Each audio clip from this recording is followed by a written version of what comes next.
Well, good morning. Greg here, and welcome to Relaxing Painting with Dyson Dungeons. Dyson Dungeons is a wonderful streaming service company. Hi, Vivian LaFleur. Hi, Evo Gem.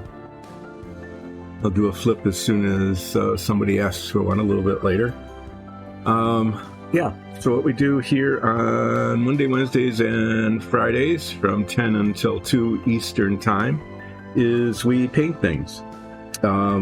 Lately, we've been painting figures and creatures.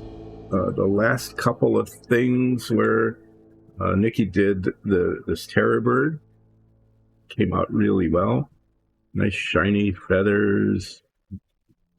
She always does an amazing job with the shading. So all those intricate little feathers. I mean, that was quite a chore, but managed to get that done last week. That goes on this base, which she also painted. That came out really well. So that's going to go like that. Diorama with a terror bird. And I painted a mechanical dinosaur that has apparently run rampant and caused massive destruction. So I completed that last week. And that goes on the base like this. I've been painting some raptors lately. I did that one, and before that, it's over there, was a more naturalistic one, not mechanical. And what I've been doing is breaking a toe all the time. Like, that toe came off, and I managed to re-glue it, and the same thing happened to the other one. It was really a tiny little claw that broke off. This one was kind of fun because it gave me a chance to play with some of our metallics. We have a bunch of metallic paints that are designed primarily for aircraft, and they're just slightly different shades, like you can see on the face here that's brighter than around, and then the teeth are really shiny as well. So there's like 4 different colors of metallics on this, and the shading is a little bit subtle, but I think it worked pretty well. So this was kind of fun to do because it was a chance to try those all out and see how they'd work in contrast and combination with each other. And then there were some other metallics. There's brass and copper that we put together to do, some of the other mechanical components, the plumbing and things on this. So, yeah, those were the last 2 things that we did. Put that aside. The next 2 things are going to be in animated armor. I think Nikki is going to start on this on Wednesday. As you can see, there's nothing inside of it. It is just a set of armor that has come alive in a very menacing, magical way. It's a very intricate kind of thing. There's like detailing all over it. There's chainmail. There's... I'll probably clean those up for her. Little sprue marks from the molding process. Yeah, there's a lot of them. So I'll clean that up actually early on in the show here and get that cleaned up. And then there's this guy, top hat guy, because, wearing a top hat and a long coat and shoulder things. And so I'm guessing, and he's got this, if you can see it, kind of a face mask covering his face so that hardly any of him shows through. I'm guessing those are gloves, yeah. So there's a lot of little detail to mess around with on this. My guess is that he is coming across as like, oh, I am a super magic user kind of thing, but it's really a charlatan and dresses in a pseudo-fancy kind of way, probably in used clothing, because he's basically a fake. So these are like used, so they're going to be, a little bit, I'll shade them so that they don't look new and bright. Anyway, yeah, probably, you know, trying to make it look cool. You know, there'll be mismatched colors and that kind of thing because, you know, not a good dresser. So the inside, I'll probably paint like the inside of his cloak up here and around the lapels. Maybe red, and then I'll do the outside. No, maybe I'll do the inside aquamarine. You know, so when he walks it flashes colors, and then I'll do the outside. Maybe maybe just gray with some wash on it. I'm not sure. He's got a ruffled shirt, pants, black boots, leather gloves, maybe a purple top hat with a little fake gem on the front. I don't know. We'll just play around with it. See what we can do. I'm not going to make it like jester-like I did with the other figures, but we'll see. So, yeah, now we're getting an request for a flip. So the last time I did a flip, I did it with this door. This door is good for flipping because it's the same on both sides, except for this little white spot right there. So it's the little spot side and the not spot side. We'll see how it comes out. It came out spot side up. We'll do it again. Oh. That came up not spot side. Should we do 2 out of 3? Okay. Oh, spot side wins. Okay. That was great fun. Anyway, I guess I'll get started on this. Probably I'll start by painting the inside of the cloak. Because I don't know, this is going to be kind of a pain. There's lots of inside sorts of things. We'll just see how it works. So what did I say? No. What have we got? We've got good greens and purples and blues. Kind of a brownish color. Got a light blue. That's kind of a nice color. Don't really want to do greens on this guy. I think I'm going to stick to like browns and red and blues.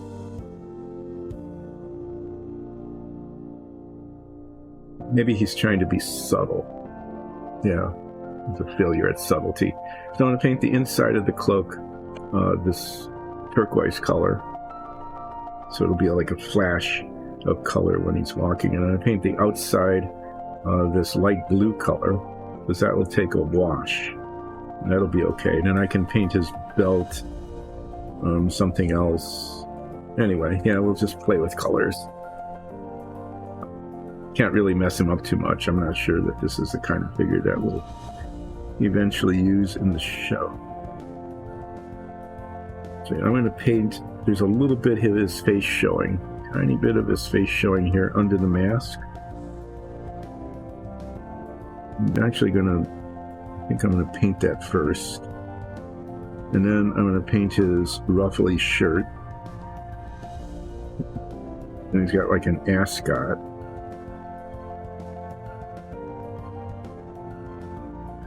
And then I'm going to, after I do that, then I'll paint the inside of the cloak, because I have to kind of paint up to those colors. So we'll start with the face.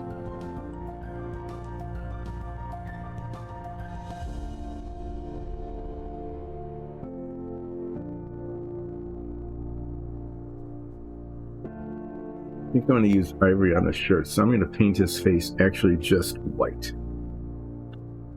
Just a little bit showing through.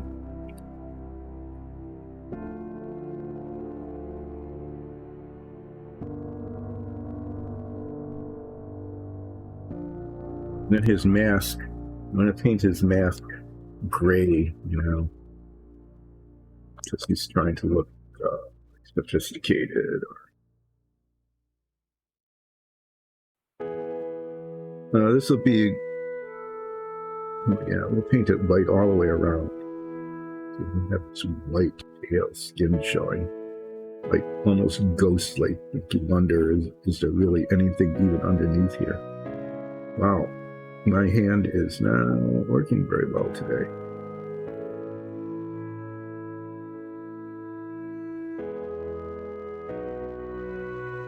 It should be interesting.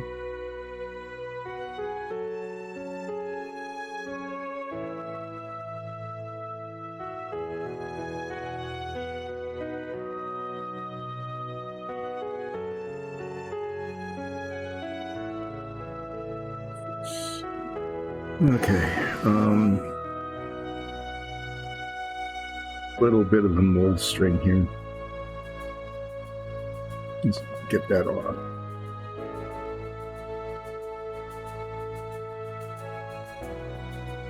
Continuing to paint with this white paint, which is already gumming up. Underneath, yeah. Good thing I'm starting with this because it's just going everywhere. Underneath the mask here.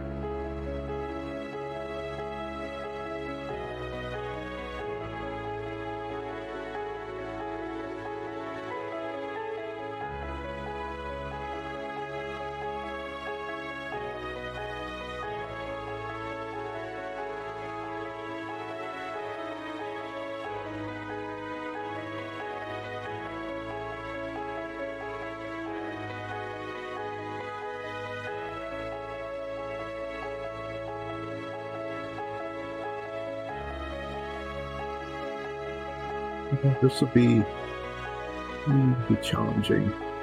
Okay, so having done that,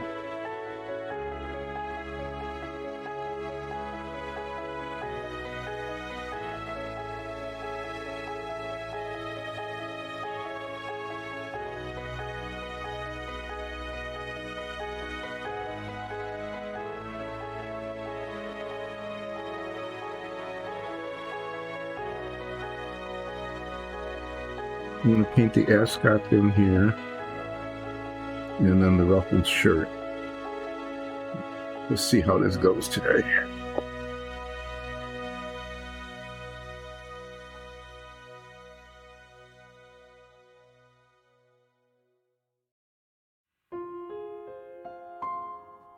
That is going to be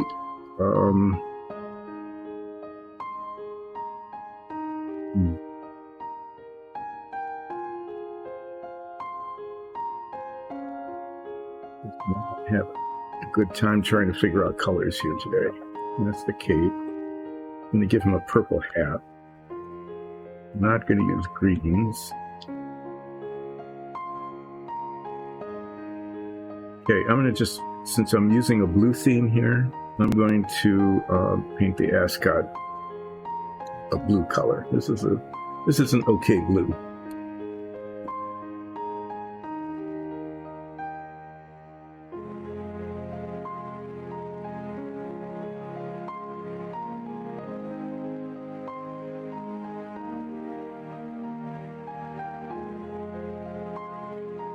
These things just keep getting tinier and tinier.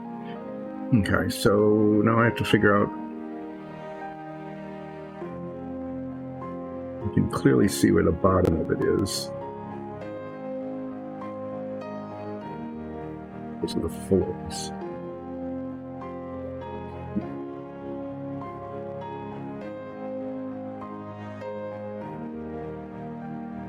There's a little bit over it I need to paint.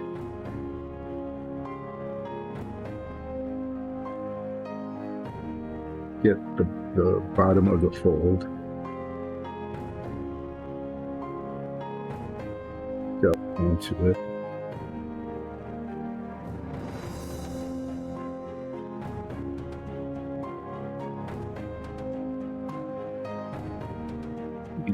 Back there.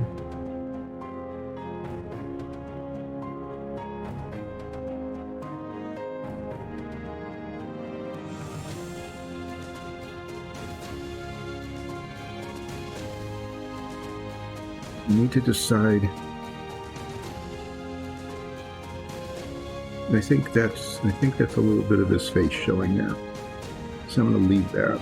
I'm going to paint the mask next. Not necessarily because I'll have trouble painting up to it, but I want to see where things begin and end.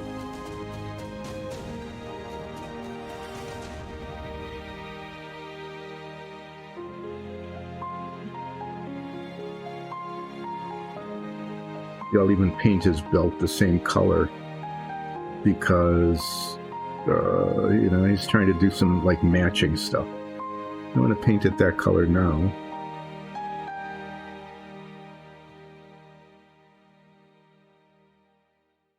Like if you're wearing a tuxedo, you match your cummerbund and your tie.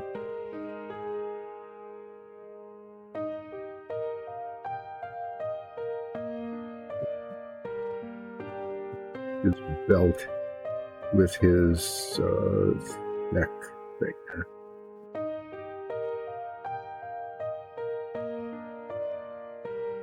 It's got a fancy buckle on the front. Probably I'll make that a silvery color, as you know, you would think maybe brass or gold or something, but now we're going to go with silver because he's trying to look not like ostentatious, but sophisticated at the same time. If he'll succeed at that or not, we'll find out. I guess the belt kind of comes around the back here.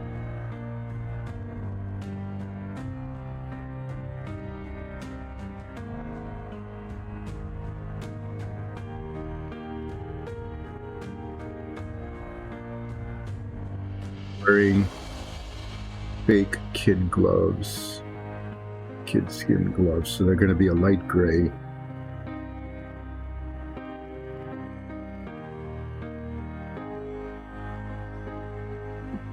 Charlatan figure, you know, they won't be real.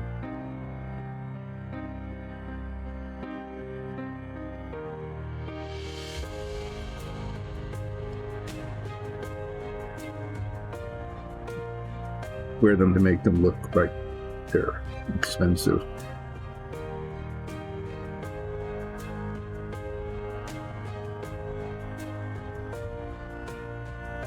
Paint the whole buckle thing this color, so then I can just highlight it with the silver.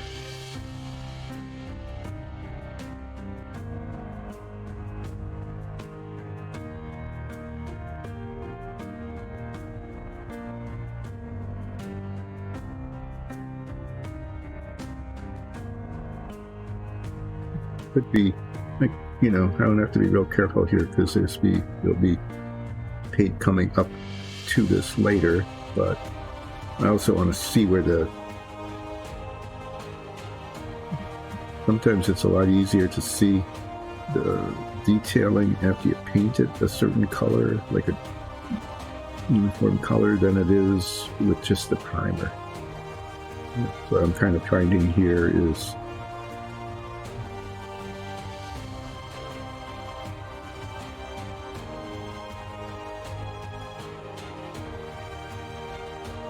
edges of things are.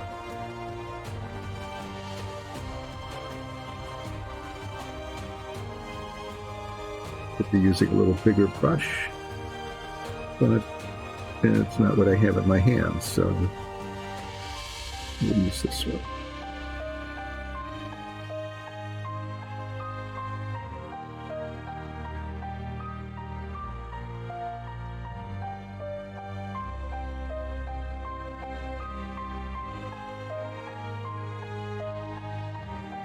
Come up to the back there.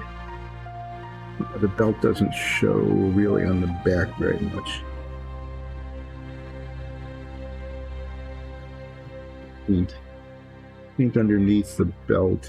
There's like a ridge around the belt, which if I were really ambitious, I would paint like a contrasting color or something, but I'm not sure I'll do that. Might just put a wash on it a little later.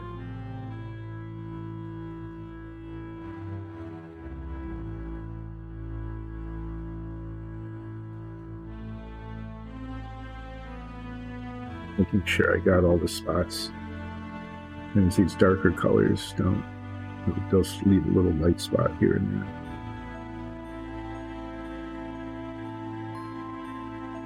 be doing touch-up later, almost certainly, so we'll just leave that as it is right now.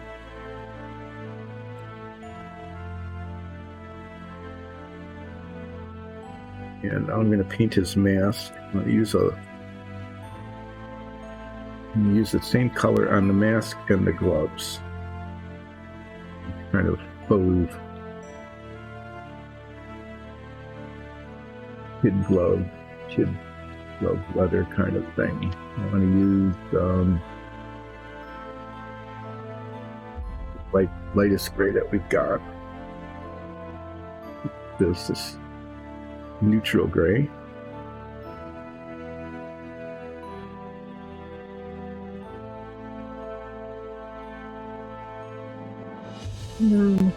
We'll see how that goes. You missed the flip. Okay, I'll do another one just for you. I'll flip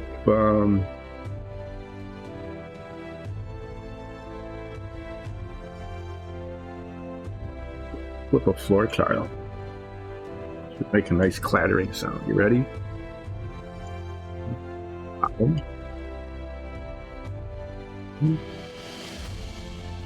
Okay, there.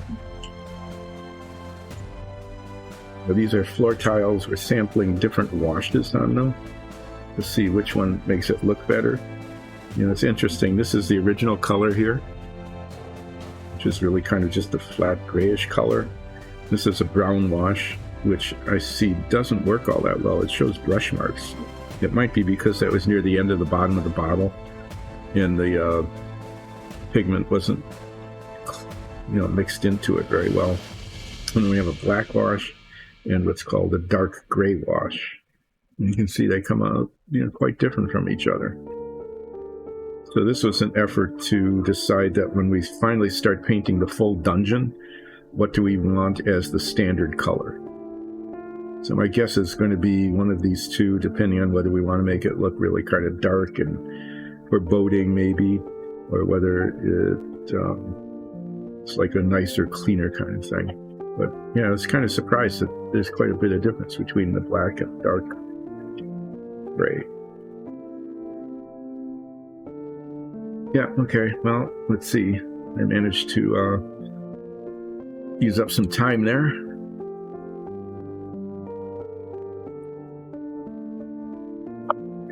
This gray color out, that's getting kind of used up.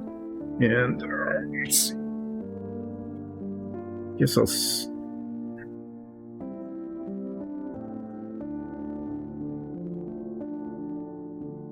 start with the mask.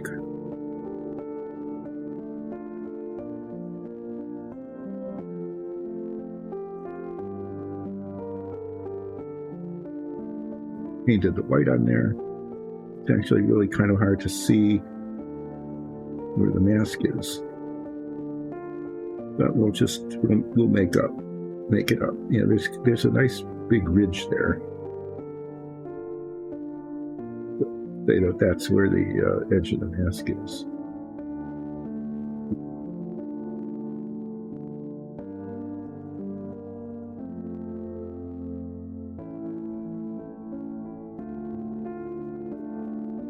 It goes pretty far down. It goes down to here.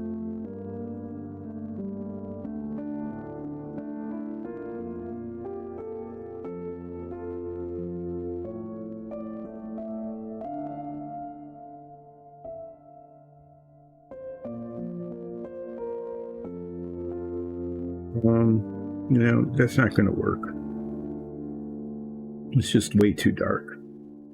His mask needs to be lighter. I mean, it'll work okay, I think, on even too dark, I think, for his gloves. This might just be a boot color. So I'm going to let that dry and just say that was a mistake. And we'll come up with a lighter color for that. Maybe rethink the theme, the color theme.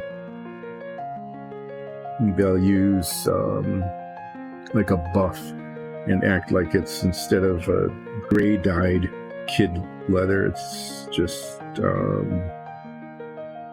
more of a white.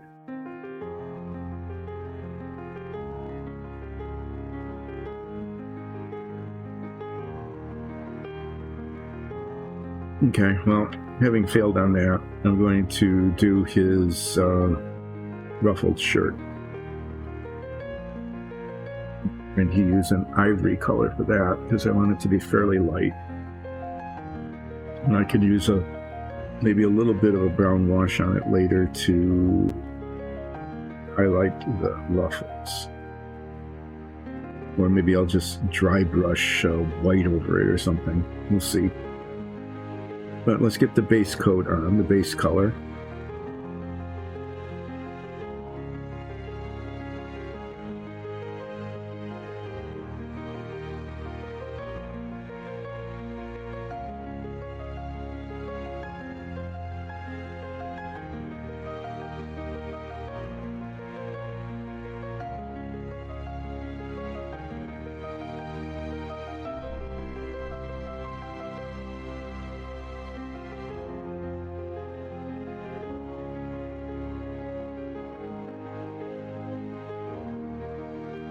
Put the paint down into it. There's these ruffles, there's divots. Flip the guy over so I can get down to his belt.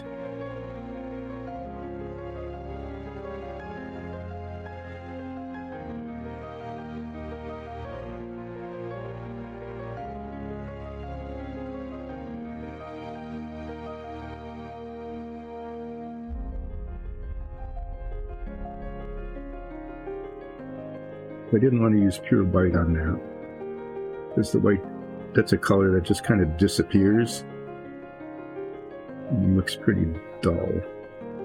So I think that ivory color will look okay. And you can still see the little ruffles all over the place on it. I don't want the ruffles to be dark. I think I will try that. I'll try a little bit of like white a little when that dries, and brush the ridges, the highlight ridges there.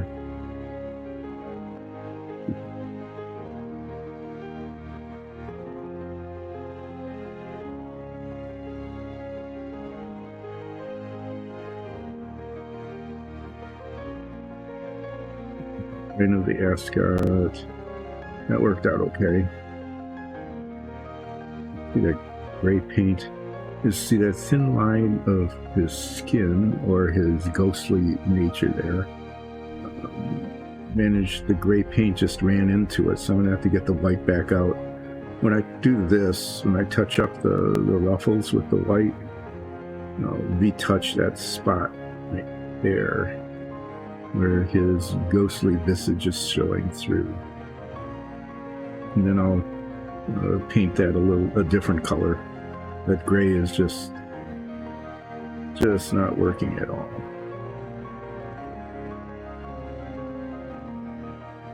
Okay. That's interesting. I don't know if you can see it way down underneath there where his glove comes close to the belt. It looks like that darker color needs to go up further, because there's kind of a bright spot there. That's going to be underneath there is an interesting challenge. So I'm going to touch that up a little bit later, because after I paint the belt buckle, there'll be no doubt some need.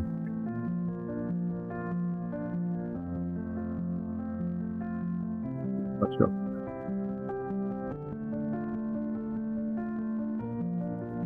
Good.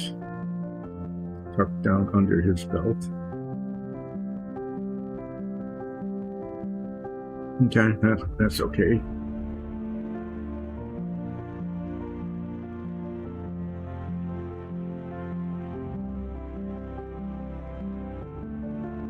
Right, so there we go. It's got colors. And what did I say? I was going to paint the inside of the cloak light blue and the outside dark, didn't I? Yeah, I guess that'll work. The turquoise color. And then, yeah, so there's some other things here. There's his gloves, and then there's this shirt, and then there's this like other bit of, this is all one color, the top of the shoulders and the outside and all of that. But there's this bit here that for some reason is out there that, I don't know, maybe that should be another color. We can give him a bunch of colors. Why not, right?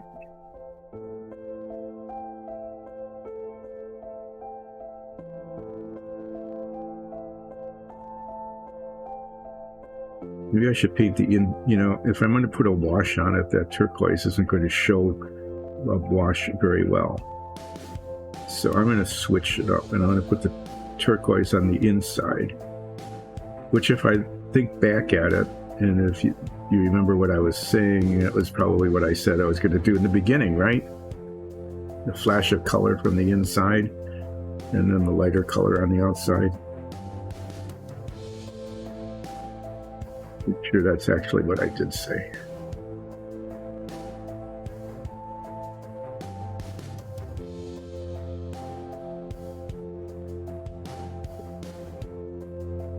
Well, it needs further shaking. Yeah, the pigment on that it might be kind of a neat kind of stripy effect, but that's not what I want.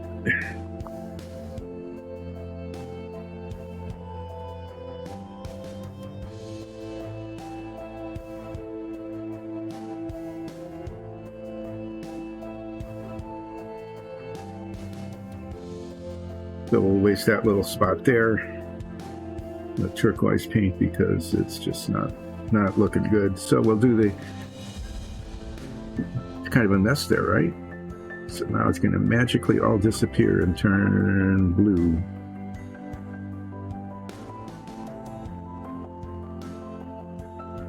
Get some on the outside, but that's okay because that'll get painted color a little bit later. So we'll get the lining painted here.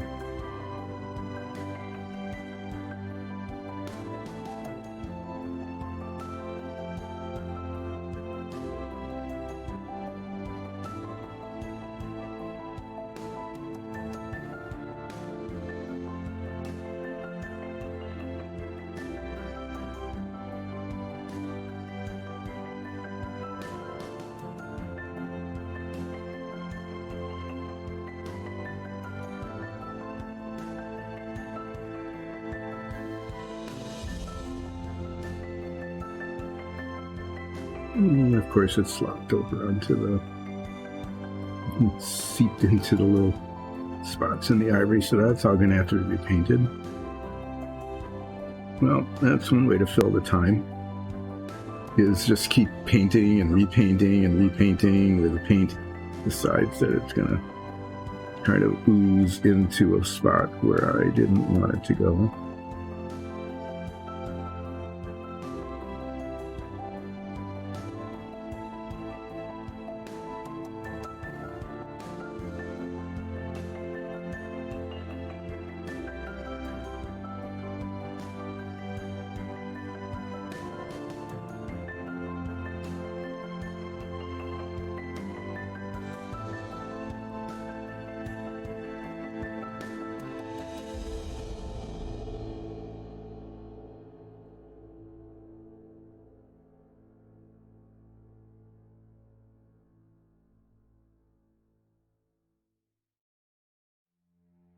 I paint up over the edge just so that later I don't end up with any white spots. The outer edge is going to be the lighter blue color, but it has some color on it. I'm actually going to let this turquoise slop up over the edge. I don't know. On the other hand, if I'm able to get the line right, that looks kind of nice to have the turquoise. See that? Come up over the edge like that. Yeah, what the heck, I've got plenty of time to play with this model. I think I might try to see if I can't let that happen.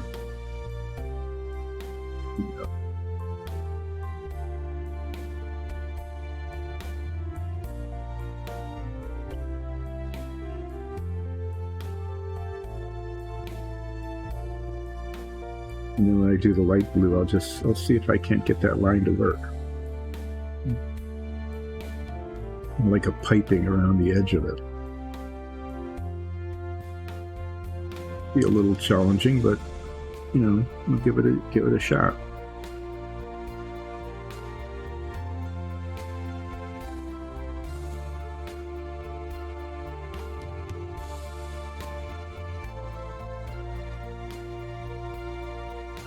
Having, you know, if I can't get it even from one side, this seems to work, is to hold the brush right at an angle right across the top of it.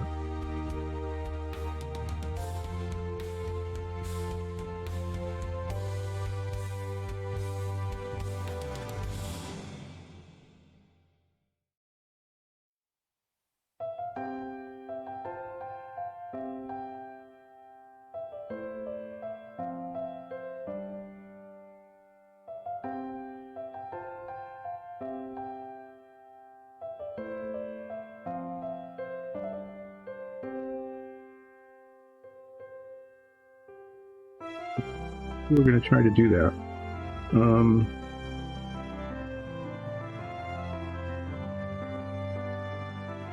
Maybe even like right along here. This raised part. That will carry the turquoise all around the edge. Paint that now. Thinking of it.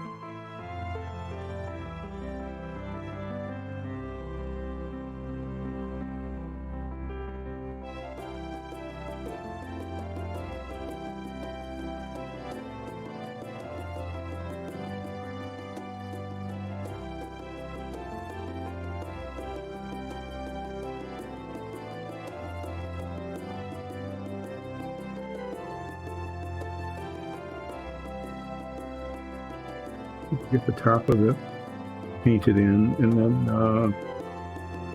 come around and do it from the bottom.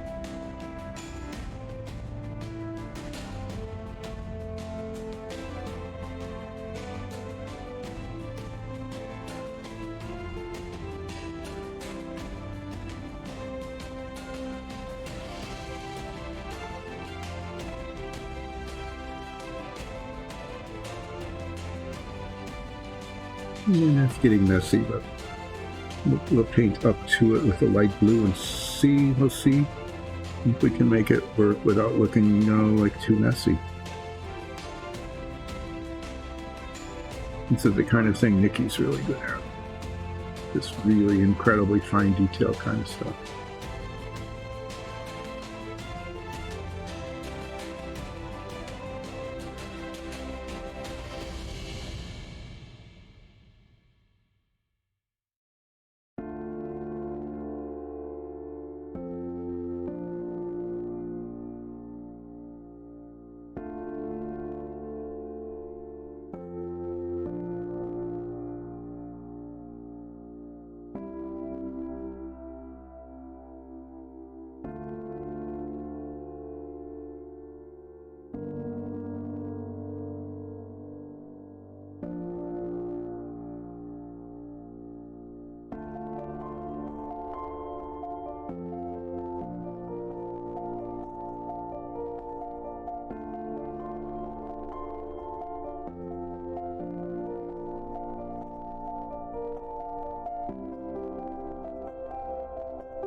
So what I'm going to go for here is right up to the edge will be the turquoise color.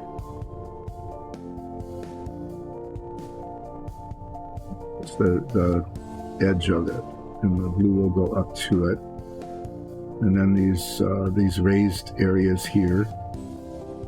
This little raised kind of spots on that color. You know, that paint. Wow, that really ran in there. It's really something. Okay, and then yeah, the inside of this needs to be painted then.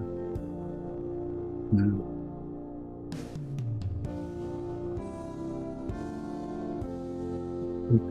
And once again, it's going to just be the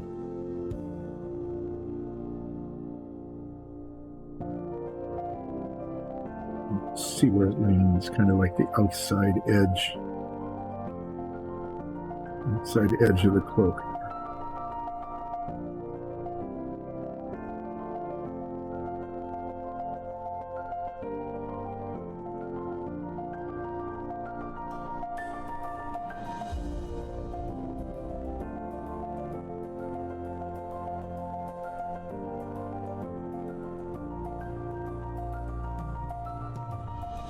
Get that later. It's like these little bits here.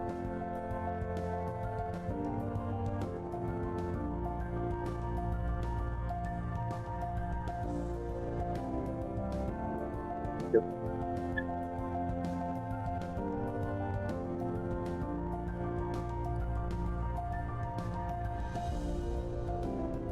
There's quite a lot of surface area, so I'm going to use a little brush to go up to the edges, especially around the belt where there's already a color, like up here. And then I'm going to get a little slightly larger brush to fill in underneath.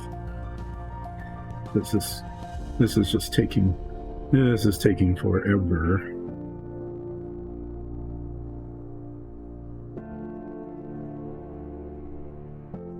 At that, I get my brush fully loaded with paint, and it covers everything.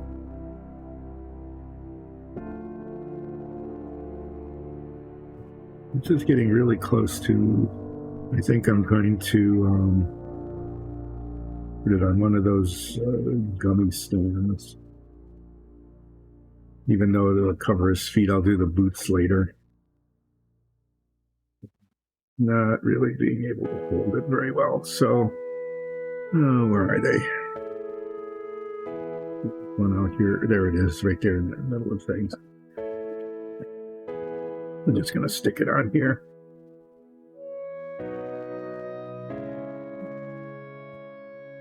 Better way to hold it.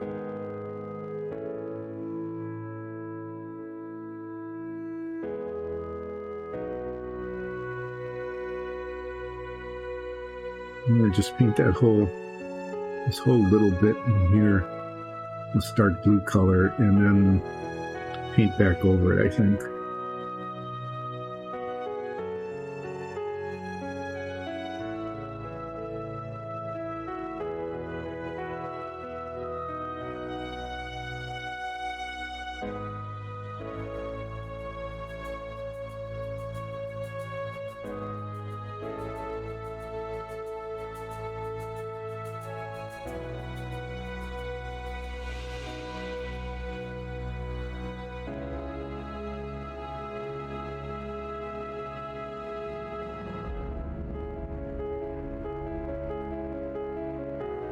In here, and it cannot be reached.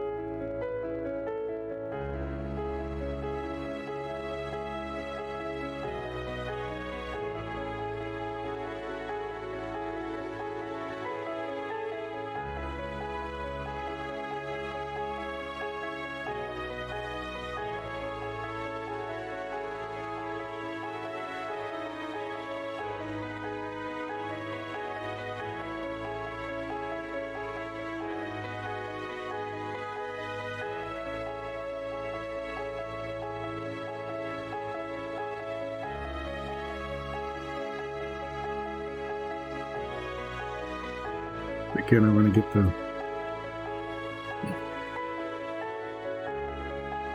edge, the bottom edge, and we'll start in this turquoise color.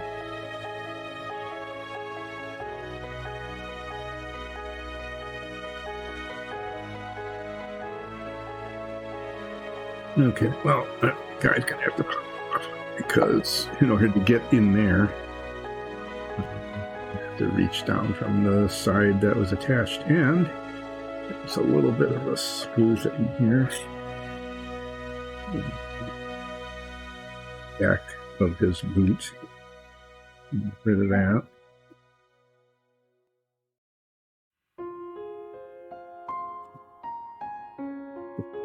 Down into these spots and to look at it from.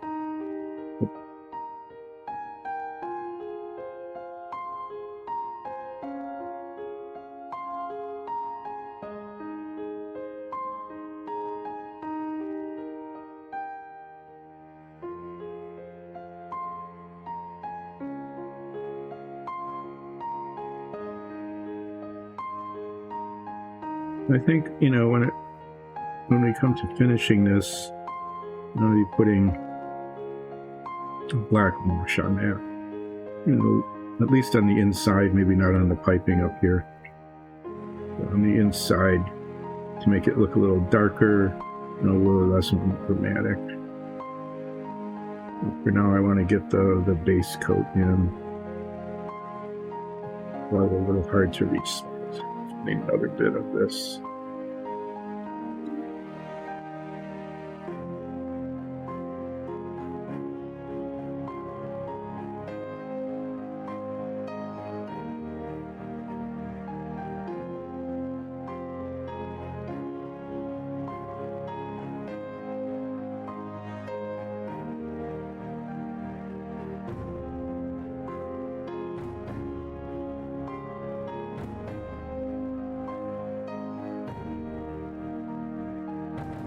Again, I want to get the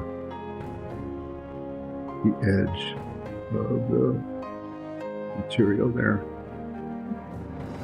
And we'll mess around with the boundary line when I get the other color out later.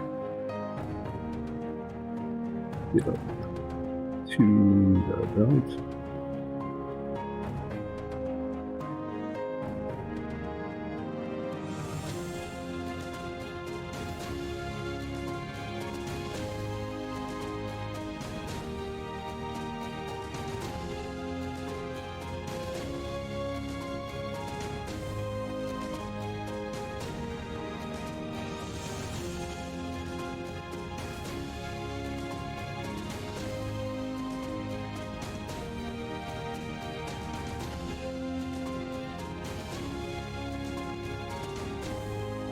The same with this little V cut in the back here.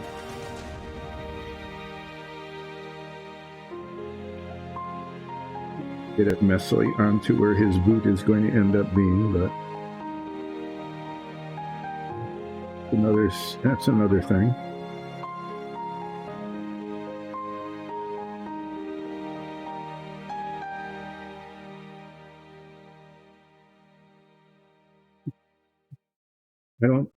Like I said, I don't really know where the boundary line is going to be. How much of the blue is dark blue, the turquoise is going to show around the edges. So I'm just going to put it up there. And then when I get the light blue color out, I'll just see what's possible, given my mediocre brush skills.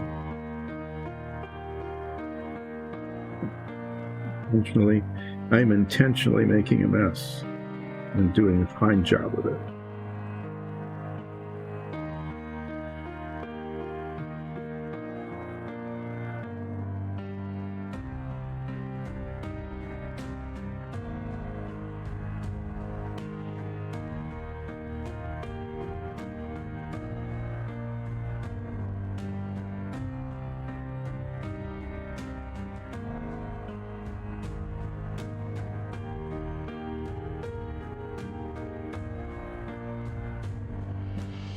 So what I'm going to do now is fix this with the ivory color.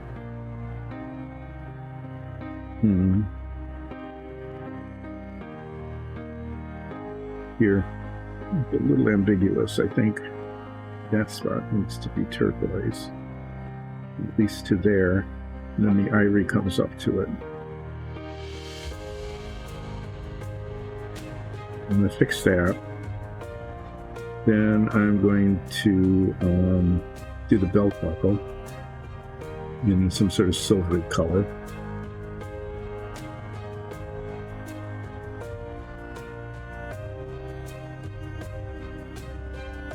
I'll get the blue-gray out again to do that touch-up.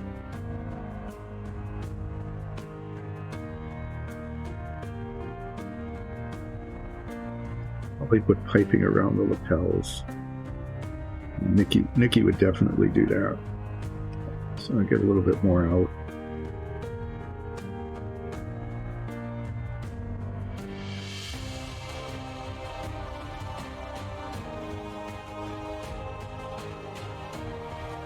I mean, is like the outside edges of them, see?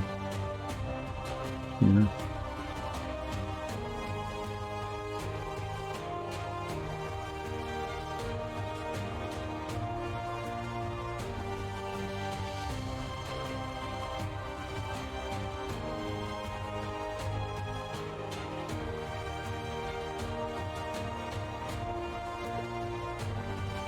That wasn't the edge of the lapel. That was poorly done. This is the edge of the lapel. Don't know what that was, but that wasn't where I wanted it.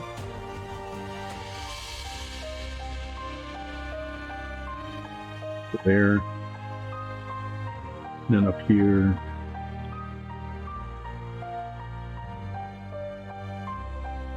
This edge.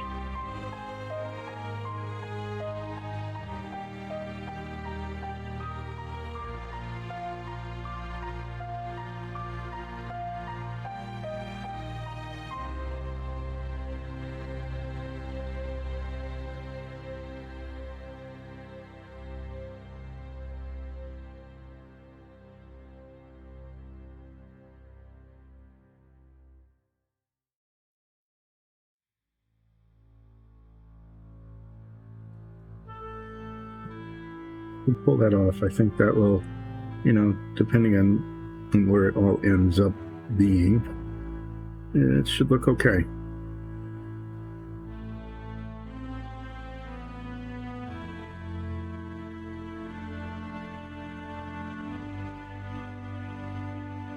Right now it looks pretty hideous, so I'm going to let that set for a minute. Wash this brush off, wash my finger off. And I get the ivory out and fix the shirt up in front, spill water on it so that, the paint runs or something.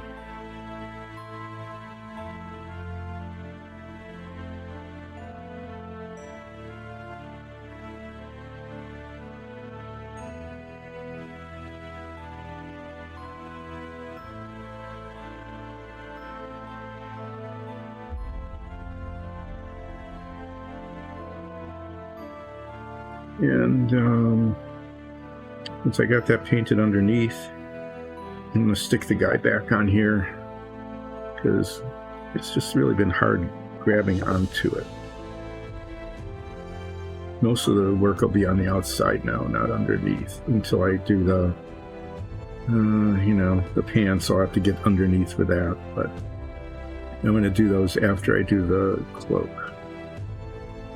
Okay, so what I'm going to do is fix the ivory up here. Then I'm going to paint the belt buckle while that's drying. Just a little touching up around there. Then I am going to get the white back out and fix that spot and highlight the ruffles. Then I am going to give him a metallic matte. Yeah, I'm going to take a chance and use dark aluminum or something like that and make it look like he's wearing a metal mask. Wow, he's got fancy boots. There's even a little highlighting on the boots.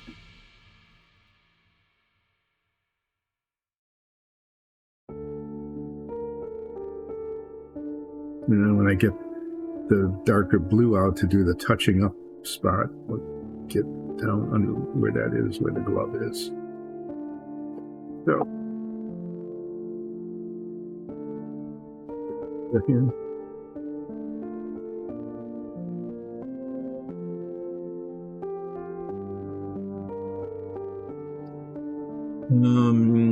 Ivory.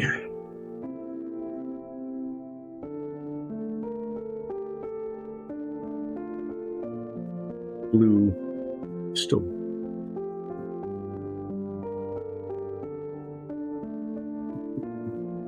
enough. Since the blue ran into the ivory, it will decide not to go. Oh, good grief.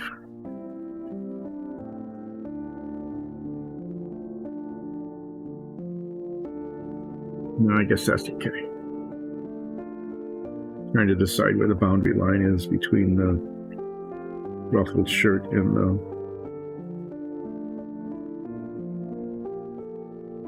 lining of the cloak kind of thing. Okay, so let's see what we can do here.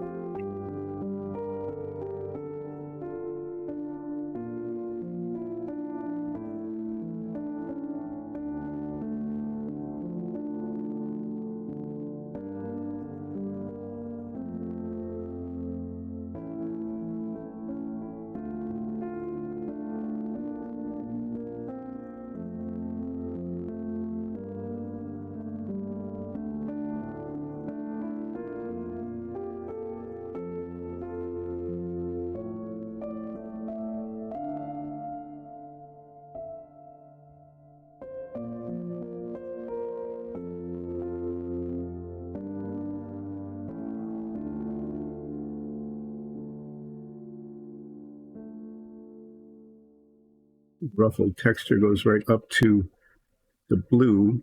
It's kind of hard to tell.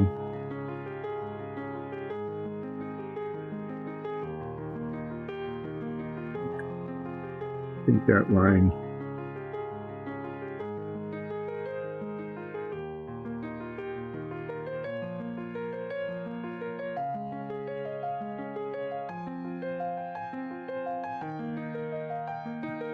kind of works.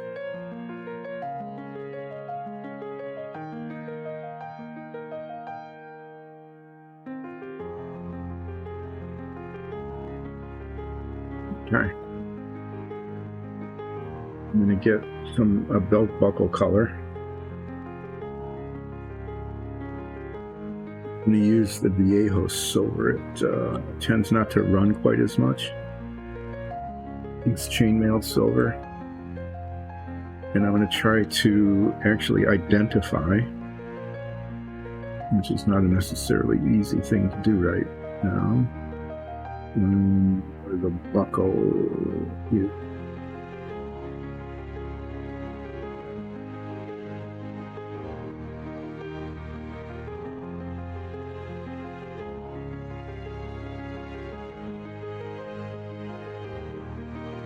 Anyway, we'll see how that goes.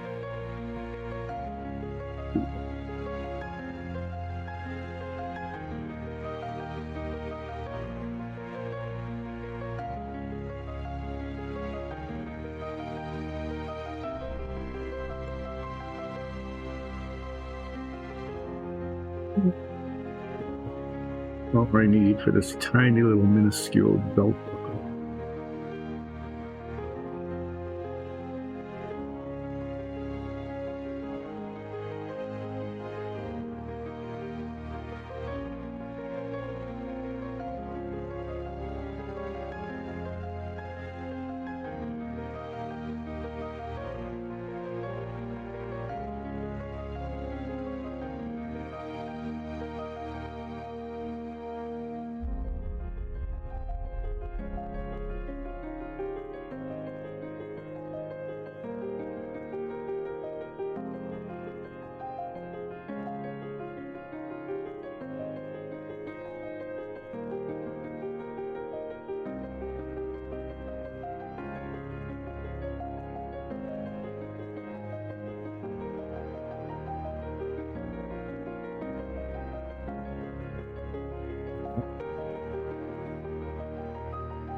is the buckle.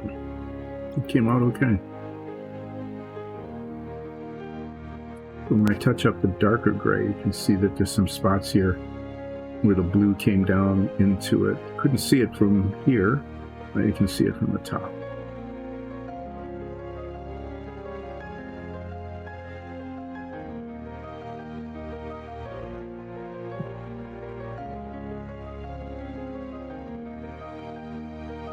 That worked okay.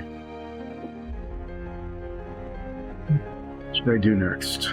Should I tackle the white? I'm not sure. I'm going to let the ivory set a bit. I'm going to get out the this dark blue color again. Yeah, just do those bits of touch up. I'm thinking of it. I'm sure I'll have to do it again after I paint the light blue all around here.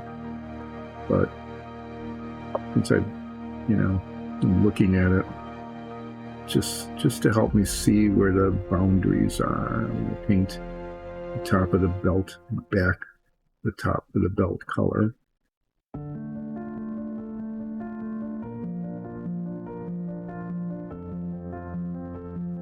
Get that way down there.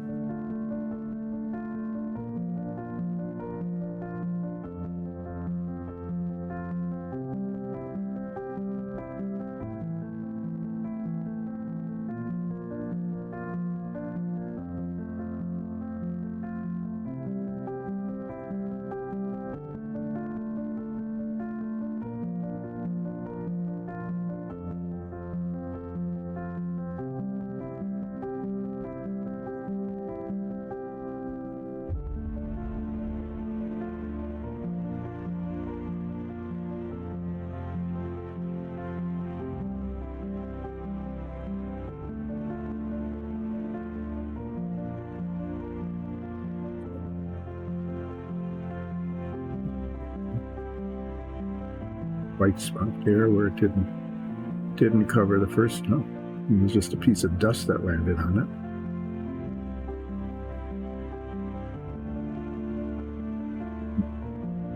Go way down there. Is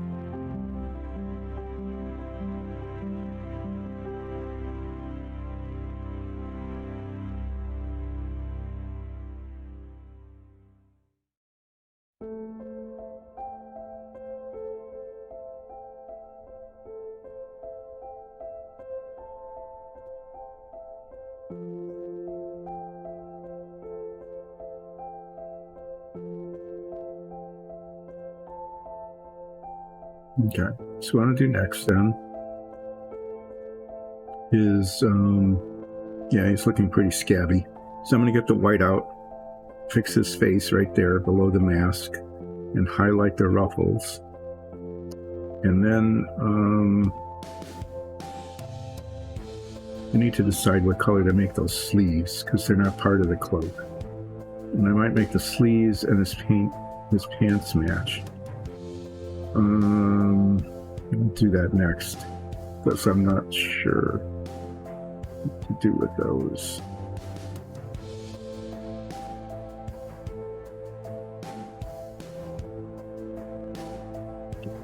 Now I know.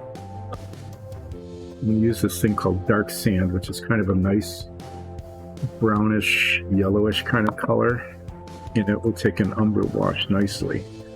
And then when I do the washing, his sleeves and his pants will show the texture pretty well. And then I'll be able to see where the tops of the boots are. And the boots, we'll deal with those later. The boots might end up matching the, why not? Top, middle, and bottom. The boots might just end up matching that kind of bluish color.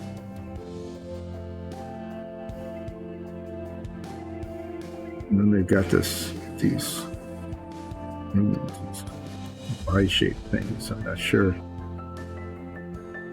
what to do with those. Maybe they'll be like silvery like that. Shiny up in front, just really show off. So what did I say? White,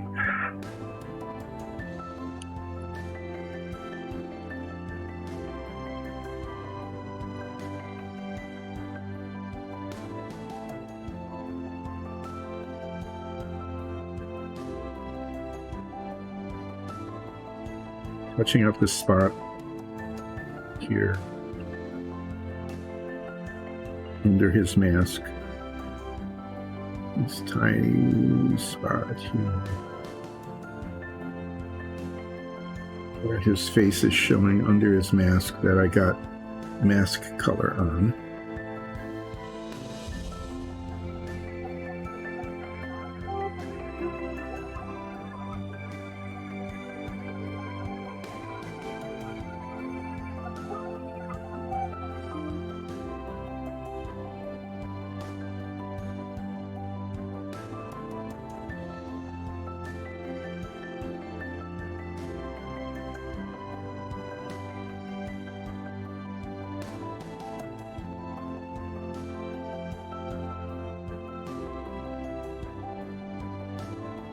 And just the tops of these ruffles, touch with this white paint.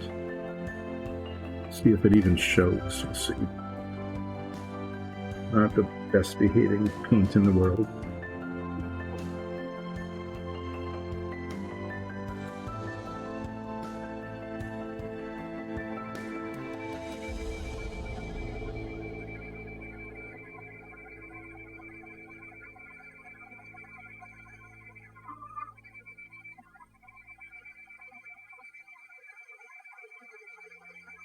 It definitely shows on the turquoise where I touched it.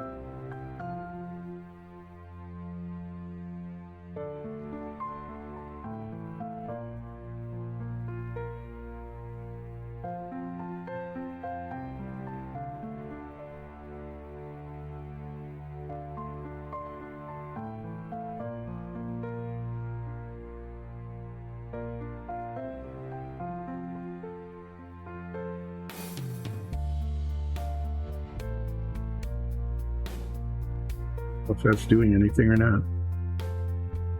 I know there's paint going on because I've got spots on the turquoise now, but I thought there'd be more contrast with the ivory.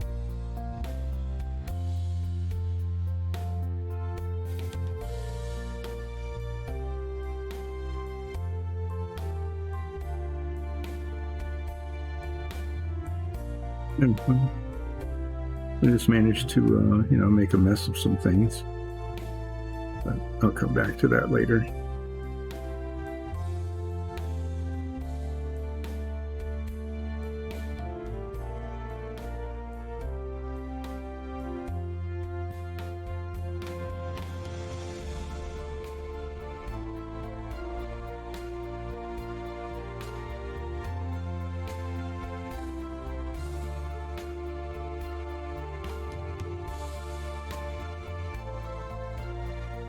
I'm going to use this sand-colored paint, and I'm going to do his sleeves between the cloak and the gloves, and his pants underneath here. I have to take the guy off of the stand to get the pants, because they're way down underneath like that. But we'll see how this works.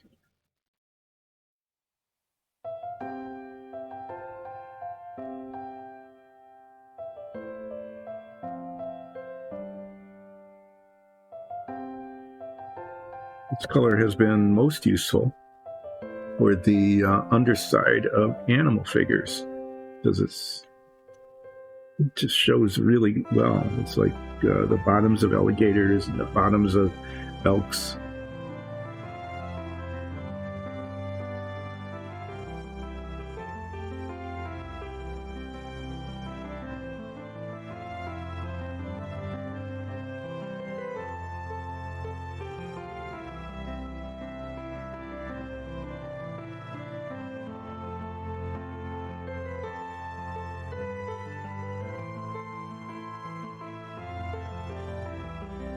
It's going to be kind of a weird color, but I'm going to put an umber, which is a brown wash, on it later.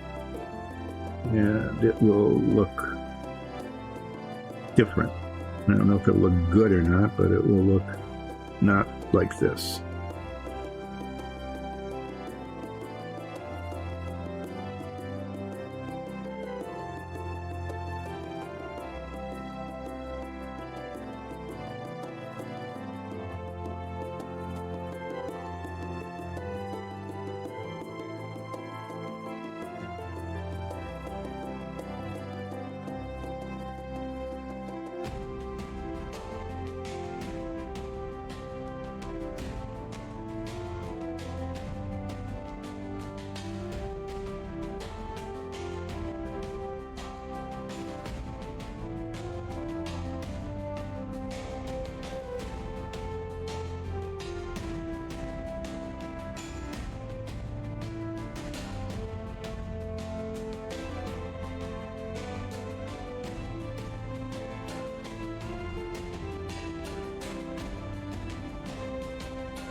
I wanted kind of a sort of a neutral color for these parts, because he's not, I mean, you know, he had to cover his arms and his legs, but he did, you know, he doesn't want to draw attention to that. He wants people to be looking at his cloak, and maybe his hat. You know, it's out a little later. Paint the front of these pants, so I got it on the this holder thing.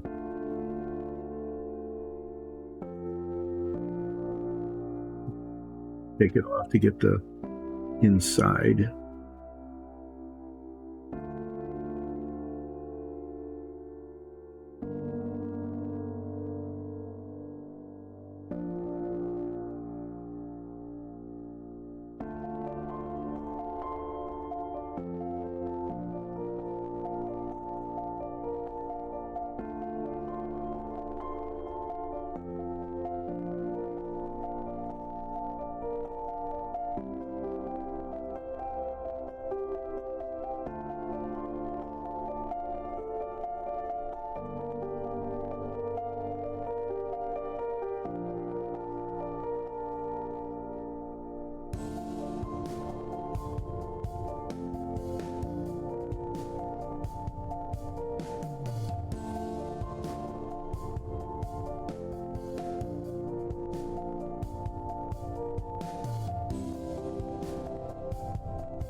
Can't get in there.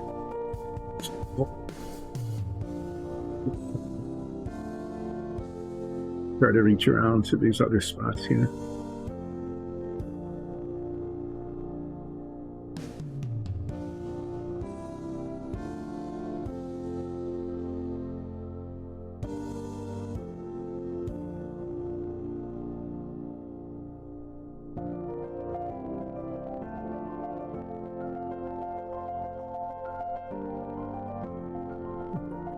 Yeah, right. That's the challenge. So this is going to be an approximation here. The backs here, where no one will be able to see it anyway, because it's well under the cloak. Kind of up to, but not quite onto the turquoise.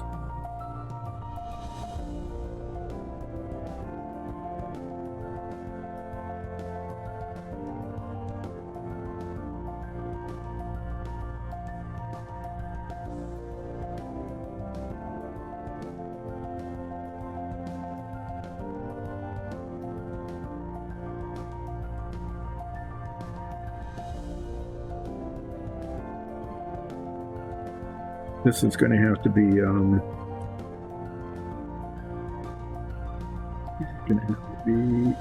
the best I can do here. You can see it because I'm holding it right back, but this is kind of a tough spot here. It goes up inside there, and let's see, try to figure out where the tops of the boots are. The boots go up pretty high, so we'll just get that. Yeah, clearly it requires some touching up here.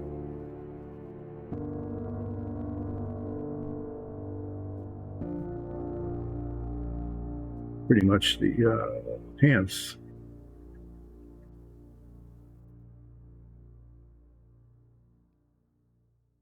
So look much better with a little brown wash on them.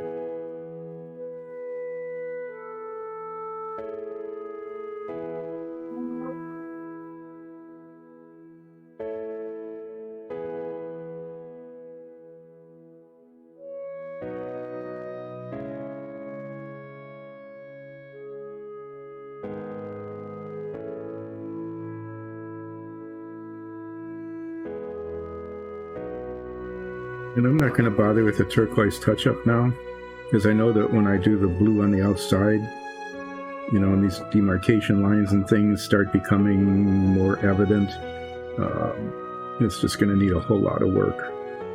So we're going to call that good. You know, that has to be touched up. That blot here definitely needs to be recovered. You probably should do the gloves and the boots. Probably should do the gloves and the boots.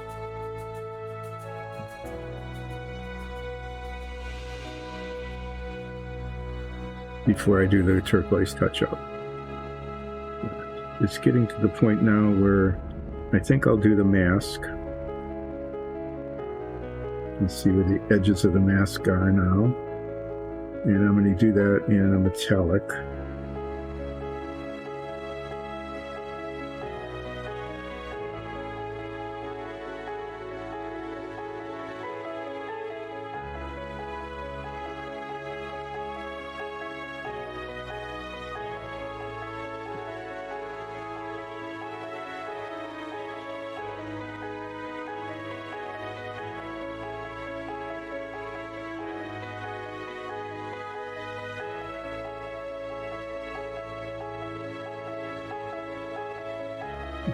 To use, I like this color, this dark aluminum, which is not as dark as steel, but it has, you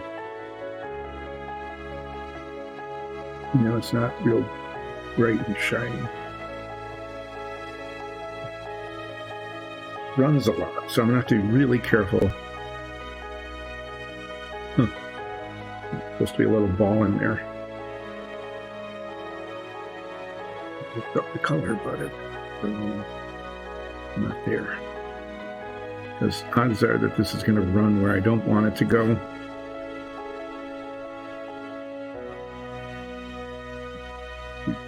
Paint things over and over and over and over again. This isn't what I wanted. This is dull aluminum, started with a D, dull aluminum, which is not the same as dark aluminum. It's white aluminum. Silver. Steel. No. Dark aluminum. There we are. There we go.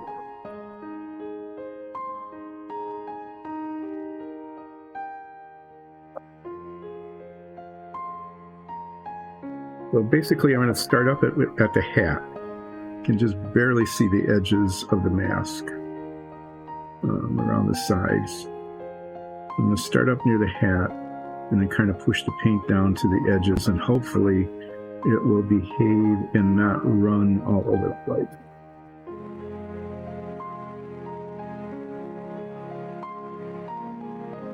We will see what happens. So, you can see the edges of it there. Start up here and just push it down to the edge of the mask.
It's actually working pretty well by keeping next to no paint on the brush.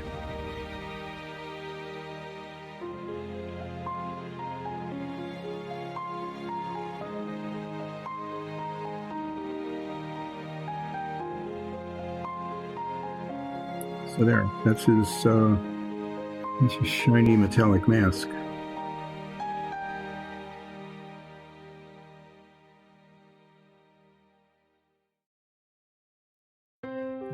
Ghostly visage, whatever it is, showing around the back, a bit underneath. Attempted to paint his hat, and his hat is going to be purple with a little brass or gold medallion on the front.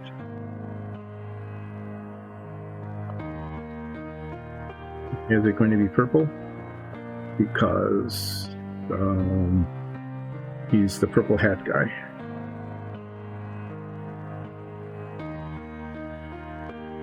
Actually, that's a dumb idea. I'm going to have to keep touching his head. Maybe sometimes even holding him by his hat. So, yeah, in thinking about it for just a microsecond, it's a really dumb idea to paint the hat now, because I make a mess of it with my fingers, because there's sometimes really no place to hold on to this guy. Let's see.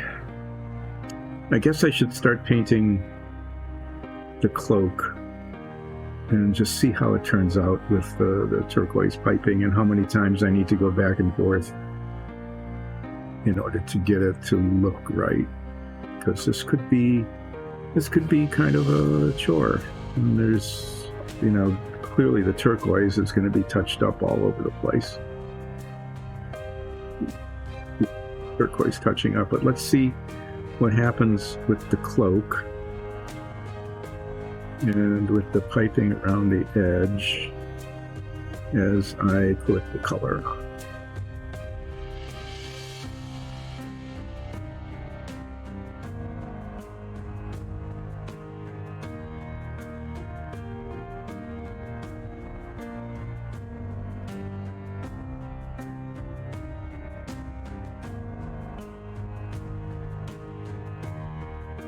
I think I should start with like the hardest spots first, and then I'll do the big area down below. Probably some of that I can just put the edging in with a little brush, and then maybe use a slightly larger brush for most of it.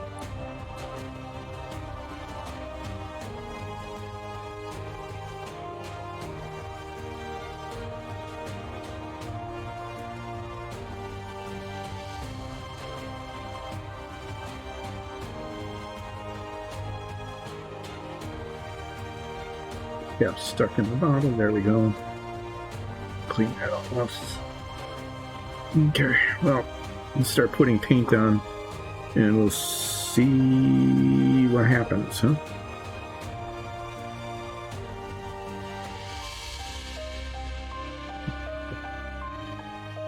I'm up here.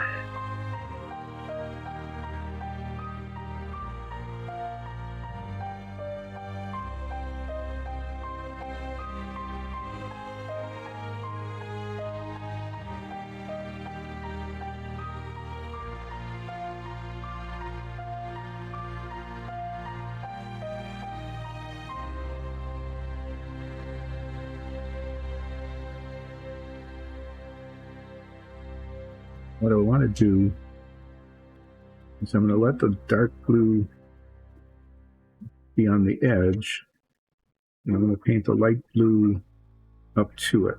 So like when you look down on it, you can see the darker blue.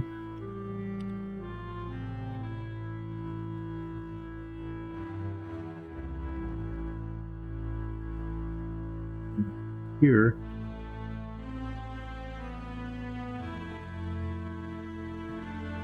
over the edge, make a little stripe around the outside. And paint down to the lapel.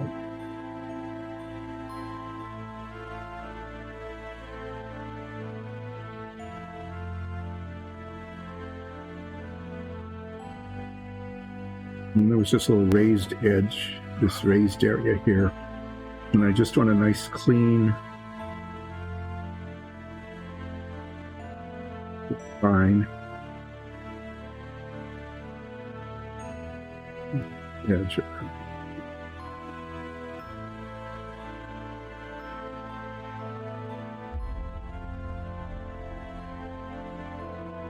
I'll get one little spot. Not be the dark blue.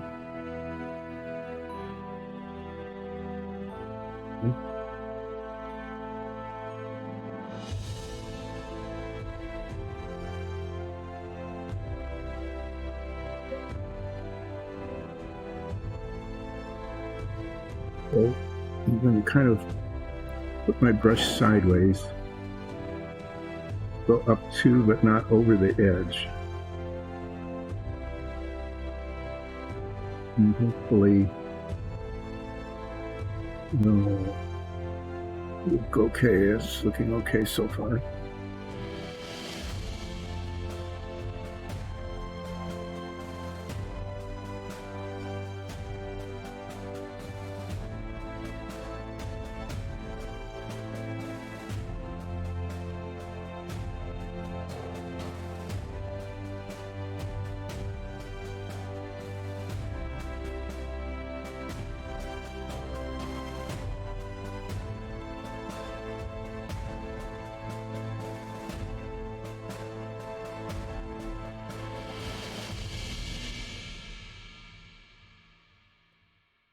Yep, I got it too far.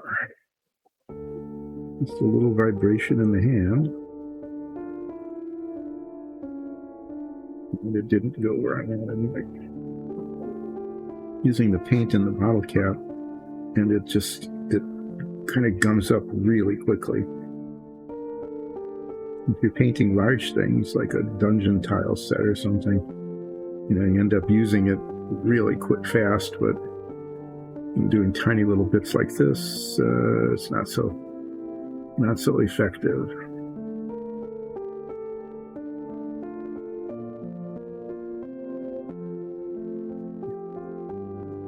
Up to the edge, not going over.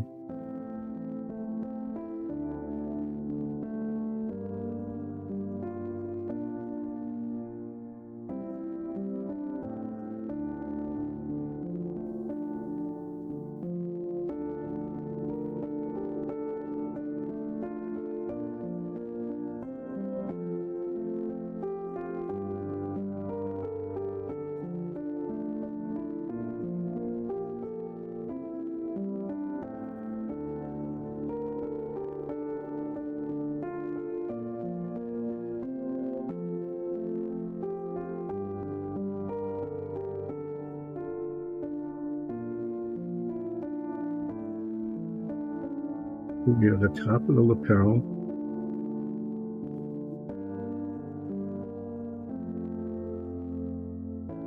The very front of the collar. Something like that.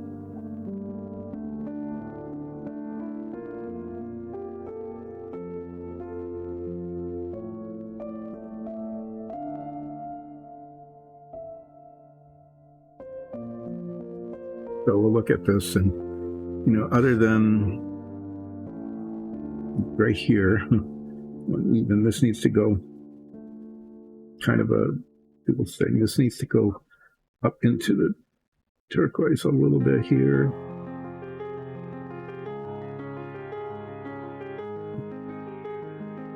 Then it went, that might be okay.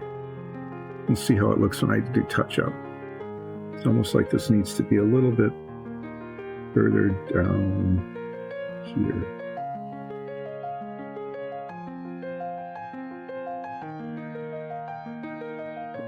And up into it, okay.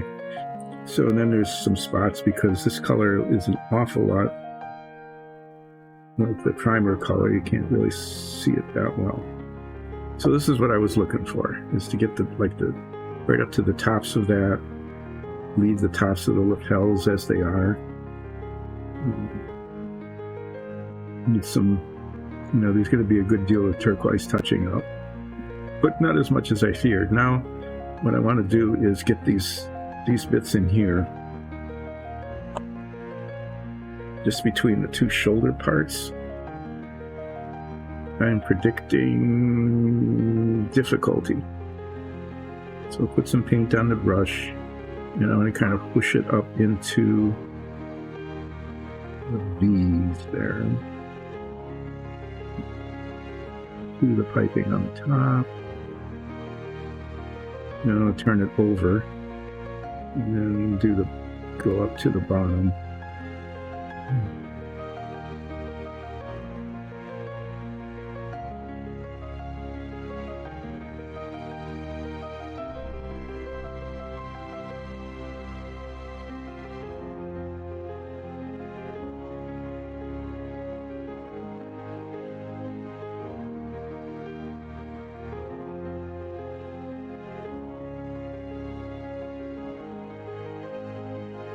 At some point I need to check to see if this is even on camera there.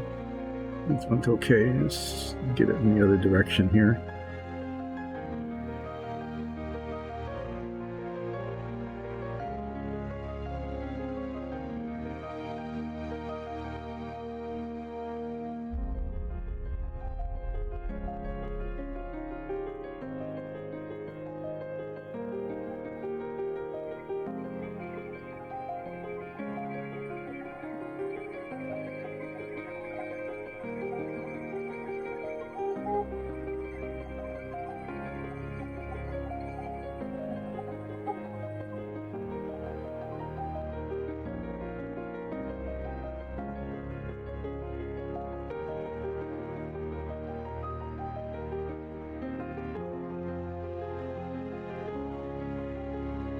Yeah, so that's kind of what I'm aiming at.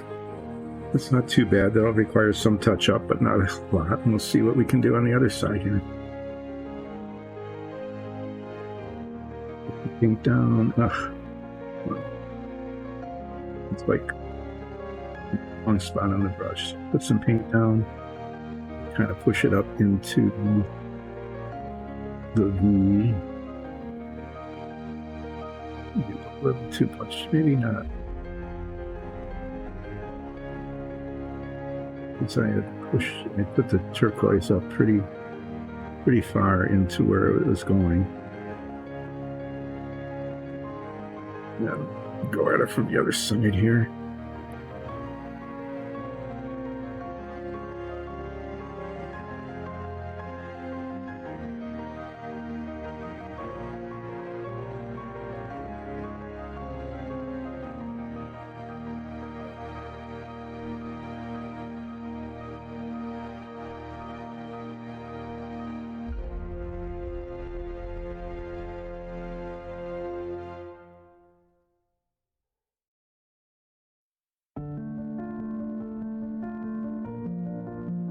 Too far, I'll have to move that up.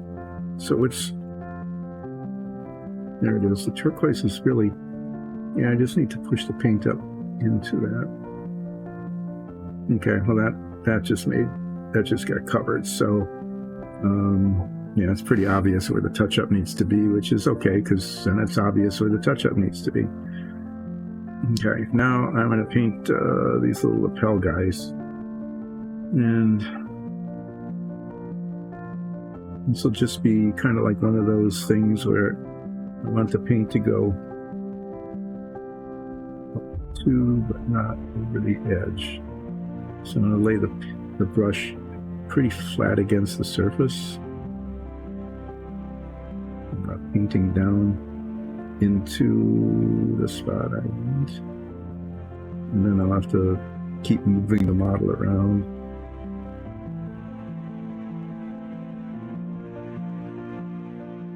I can keep that same sort of orientation.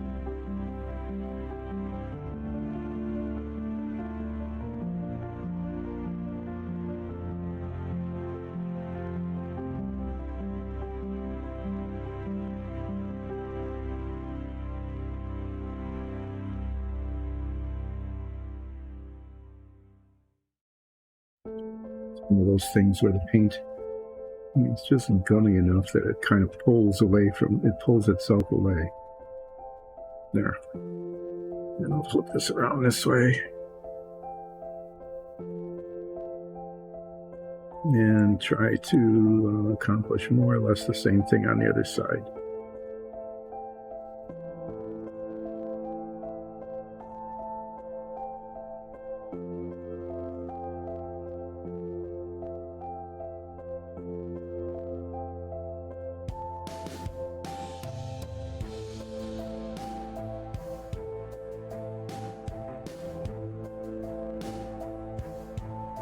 Okay, then we'll do this one. Trying to get the same effect.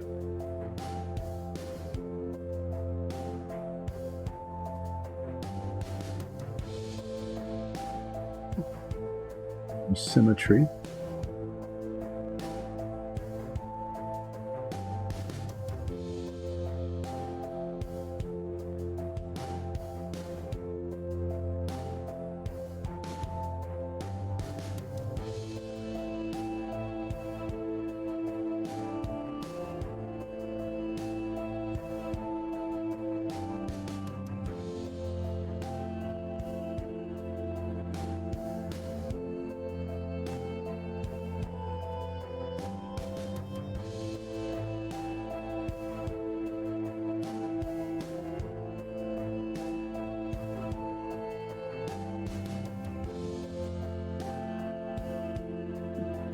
For some little splotches here and there. It's kind of the effect I was going for. Now we need to go under the arms here. I'm sure.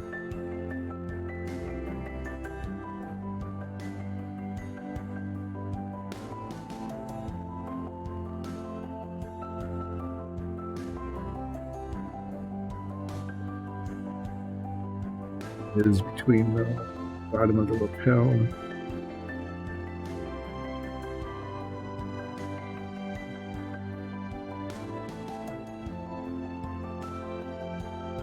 There, and then yeah, right, and then we need to paint underneath here without getting it all over the belt. That'll be interesting. Do that from the back maybe.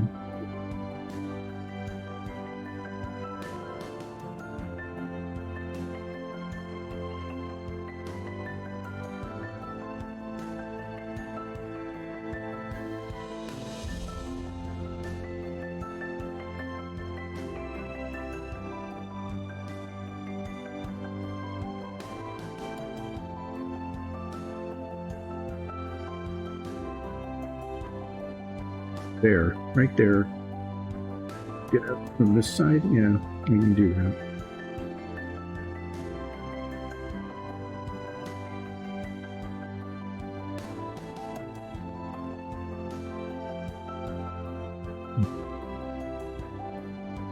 If we get under there, there's another spot that just sort of never got painted. Interesting what you see when you move things around.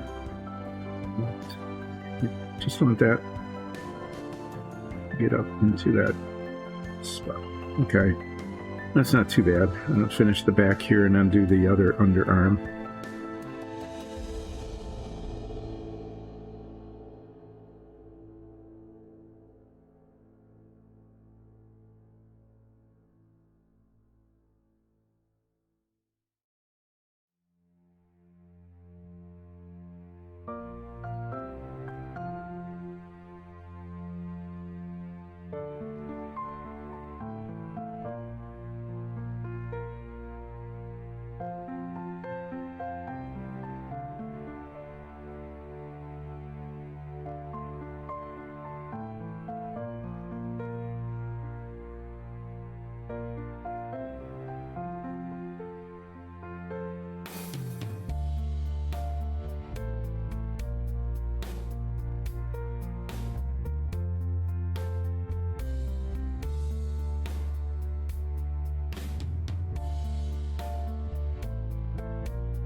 This is where I thought there was some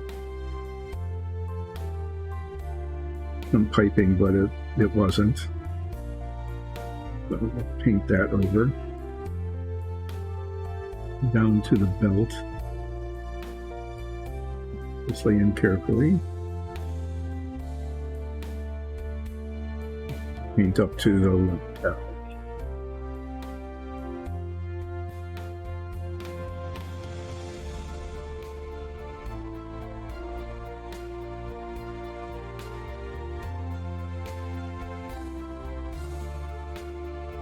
One of those places where it's hard to see what's painted and what isn't.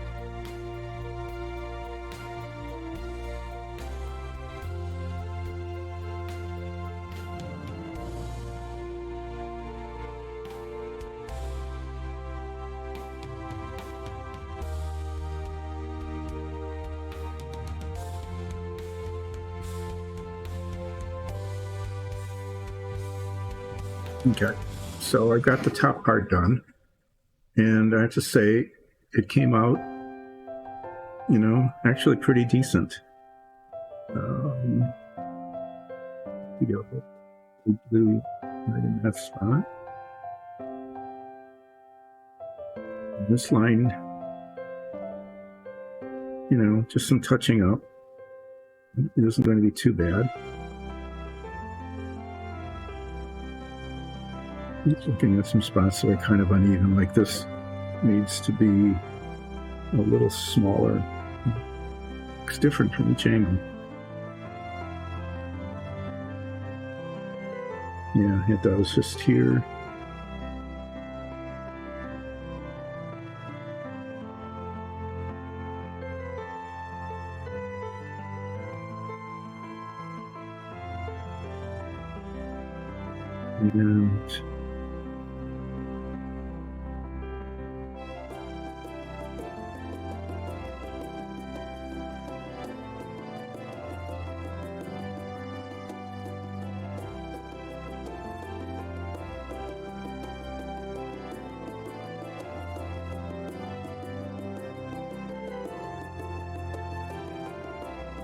And we're just seeing some spots where the paint didn't even cover.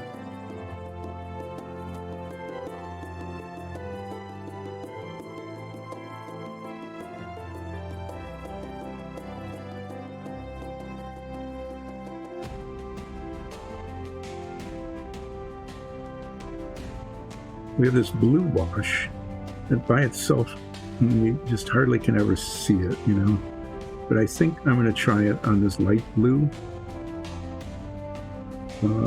Just to make it look not quite so monochromatic. And you're not going to see very much, but it'll add some texture and liveliness to it a little bit later, after I do the touching up, the very much touching up with the aquamarine, because there's a lot of spots all over the place. It just need to be this is turquoised again.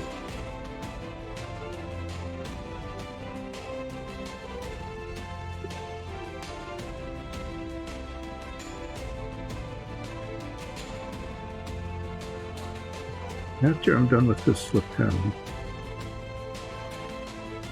put it there, I'm going to actually take a little break.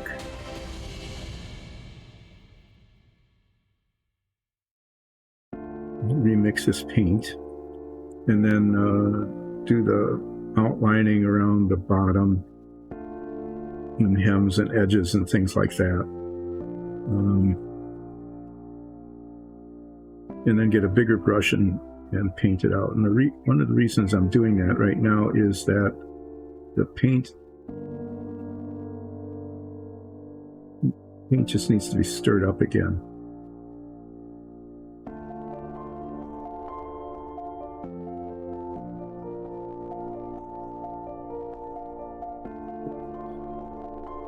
Here's where that just got painted over completely. This lapel. It's a tiny spot to make it not quite rounded on the corner. Yeah, just like that. And then this edge right here is a little bit ragged, and I'm going to try to even that out by getting the paint closer to the edge.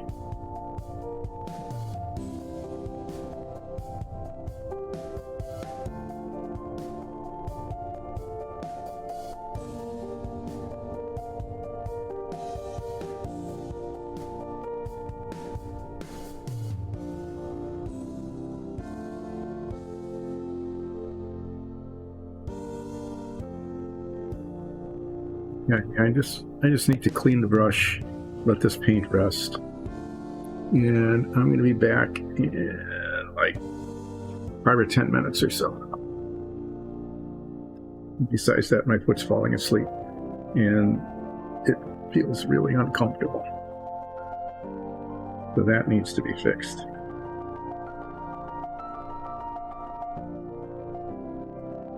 Okay, so just to recap here, we've got this ivory shirt that is way too bright, and I don't know what I'm going to end up doing with that. We've got a metal mask over the front of what might be a ghostly visage underneath.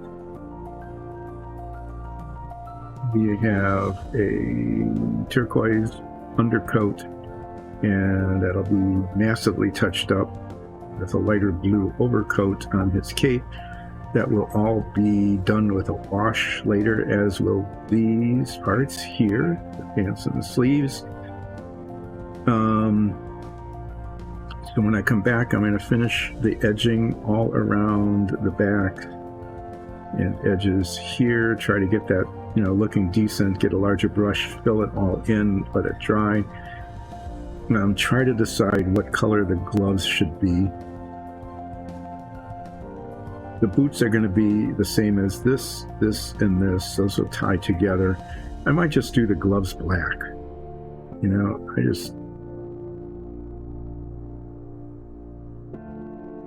On the other hand, I could do the gloves to match his ass cut. I could do those in ivory. I'm going to try that. I'm going to do those in the ivory color, and the boots in this gray. And I'll do those sooner than later, but first I need to get this all done, and then touch up the turquoise, because it's pretty close, but there's little bits here and there, just tiny little dots that make it look a little scabby. What I tried to do here is I painted this ivory, and then I tried to highlight it with the white, and I don't know, it just didn't work. So I'm not sure how that'll end up. Anyway, yes, more light blue edges, fill in, do a whole lot of turquoise touching up, do the boots, try to get these little silver things on them, and do the gloves, leaving the hat. Really, we're close to near the end because, as I said before, when I'm painting underneath, it's the only thing I can grab onto.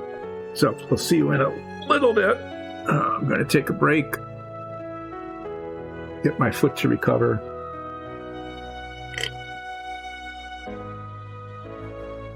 Try to find the right button to take a break. Put on my glasses so I can see. It's down here.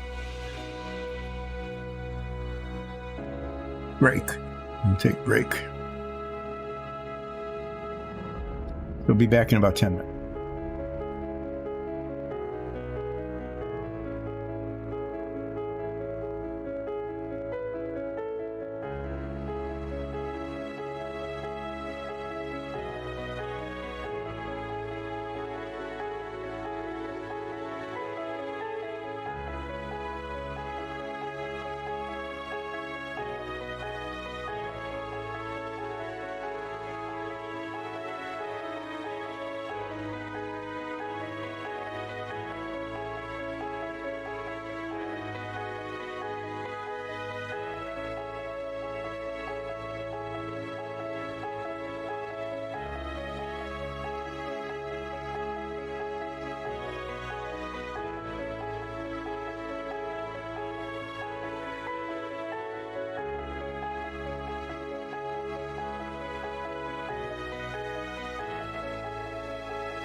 Oh, I'm back.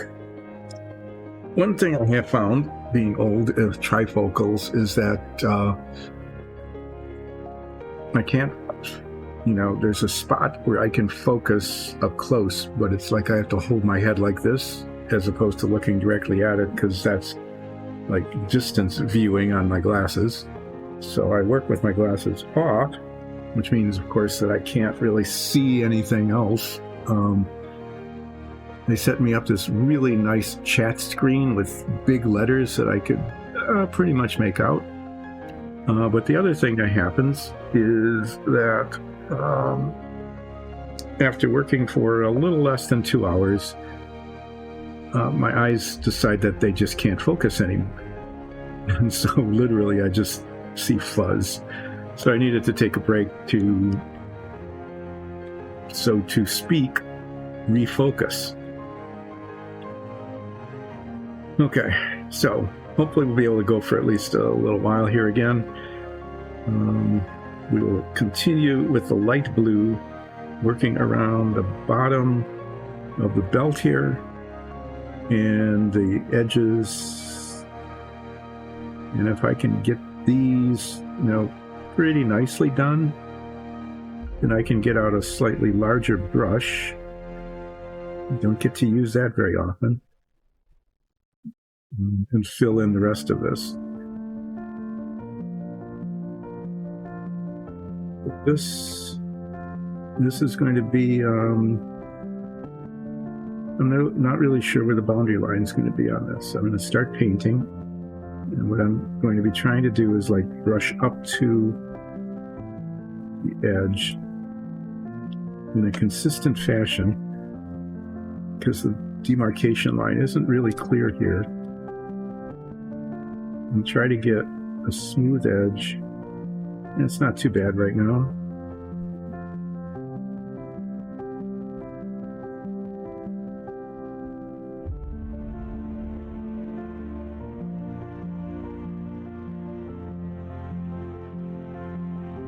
Cloak thing that he's wearing. But I think that's really not too bad. It doesn't really need to show too much on the front. I need to get up, just up in here a little bit more. If I were, I get the turquoise out, I might want to try to get the turquoise to show in the front a little bit more. I'm not really entirely sure about going back and forth. It's really kind of nice to have just to show a little,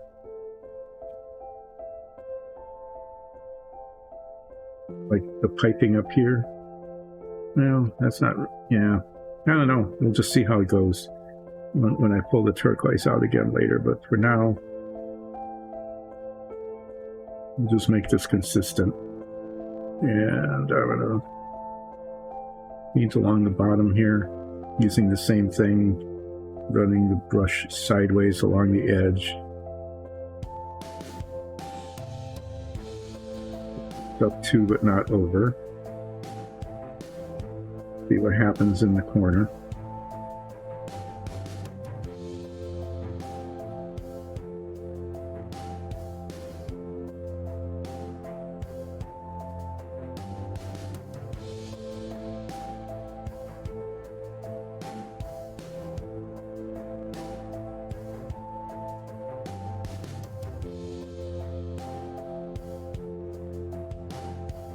B thing going here.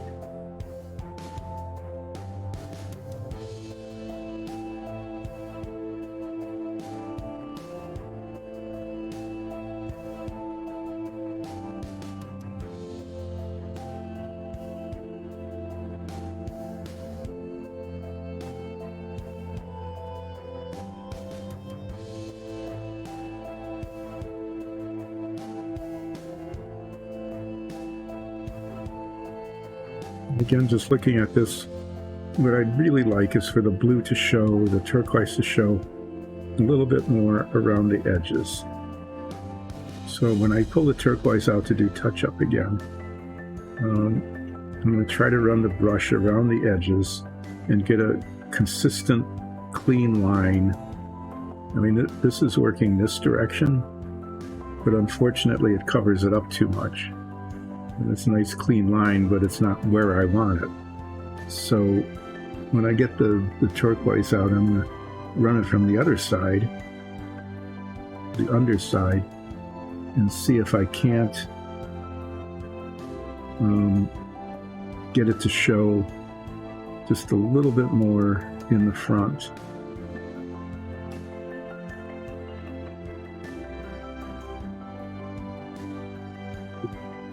I'm going to paint the gloves with the ivory color, because I know I'm going to have to come back up and paint underneath to do the touch-up, because I'll almost certainly get paint on the blue coming down onto it from above.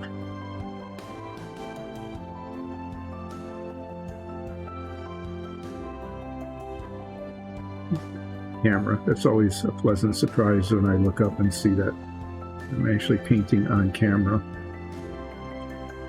because I'm frequently not.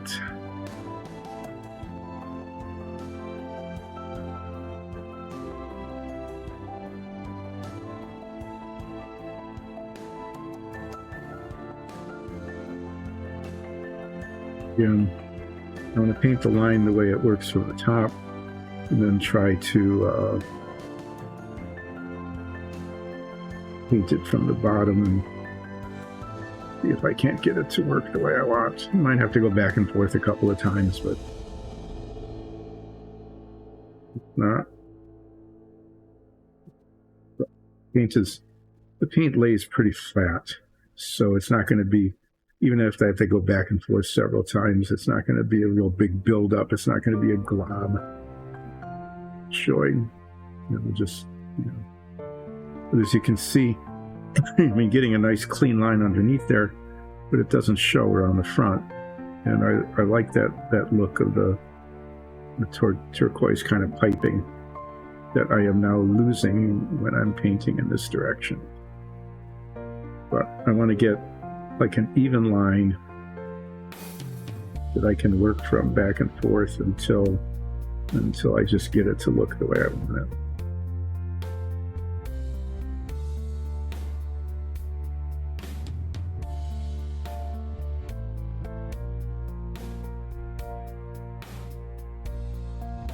Get up under the belt here, that little spot up there, like we did on the other side.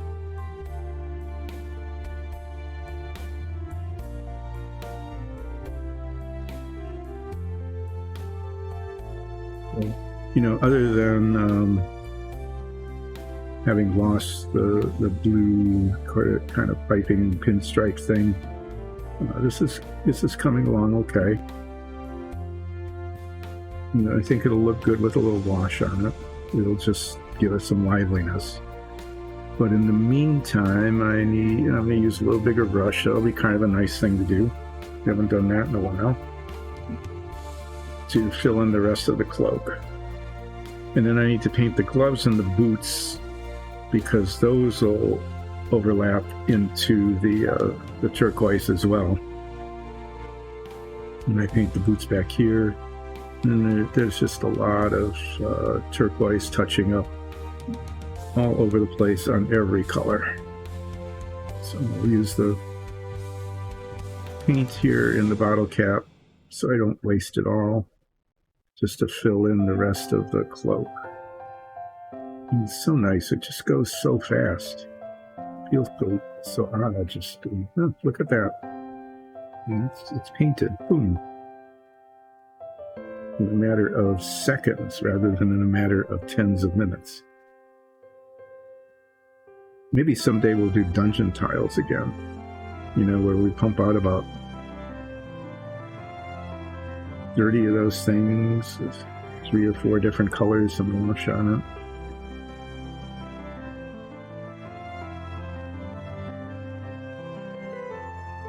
it. Yeah, we had an unfortunate event today. One of our 3D printers, Olaf, decided to break. So Olaf is now out of commission. There's only one running behind me now instead of two. And we are going to be waiting for parts. Hopefully restore it to working order sooner than later. Okay, so that went really fast. I'll put that covered. You can tell, right?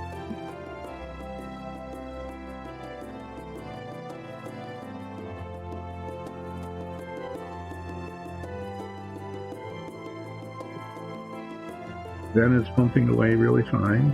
Ben is the newer of the two. Okay, so that'll look good with a wash on it. But I'm going to put this paint away for the moment. And I'm going to paint the gloves ivory.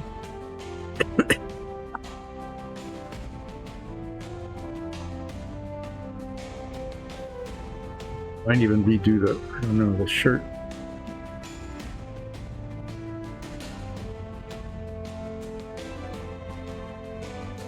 What to do about that shirt? It's such a bright white. Maybe what I will do is when I get the brown washout, is I'll try to just paint these tiny little spots in between.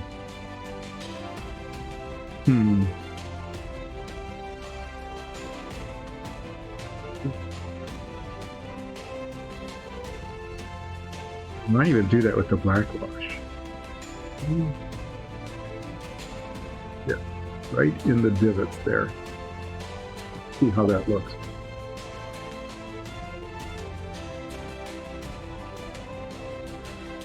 Tempted to do that with another color to highlight it. Just repaint it. I keep reminding myself of that. So I think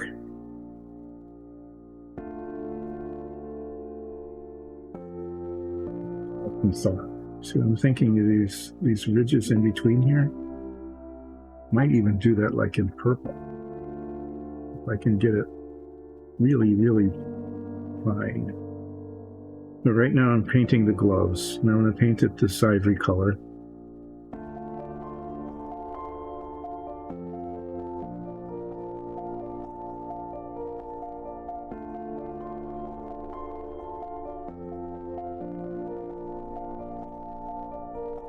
The white glovey there.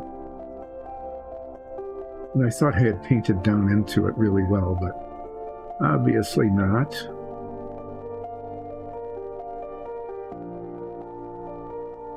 Get that kind of sandy, mustardy color.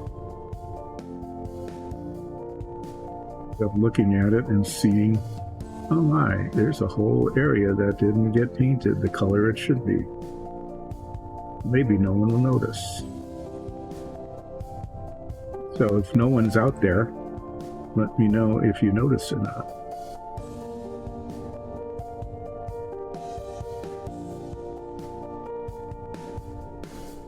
Painting this ivory color, and I can use tiny little bits of umber wash later to highlight the texture of it all with the fingers.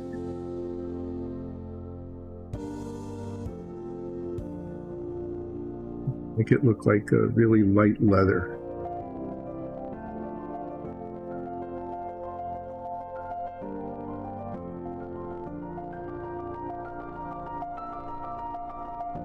Right now it's just going to look ghostly.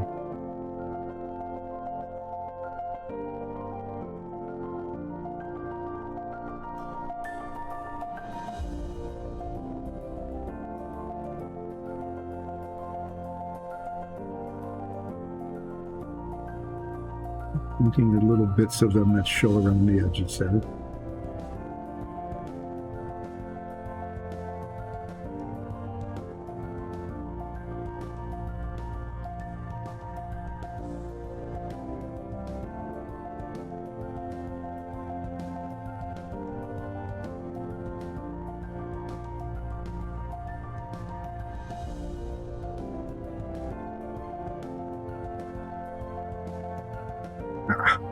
Yeah, that was terrific. really. I mean, not only did I splotch, but I splotched on 2 different colors by letting it slip a little bit. So it's a multiple touch-up. That was really very poorly done. In fact, I'm going to try to. That's thick enough that's actually going to be a problem.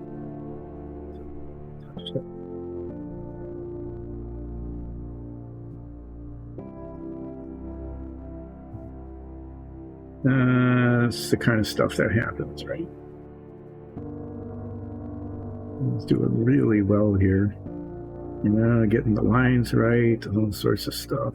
But then, oops, slipped. Made a mess.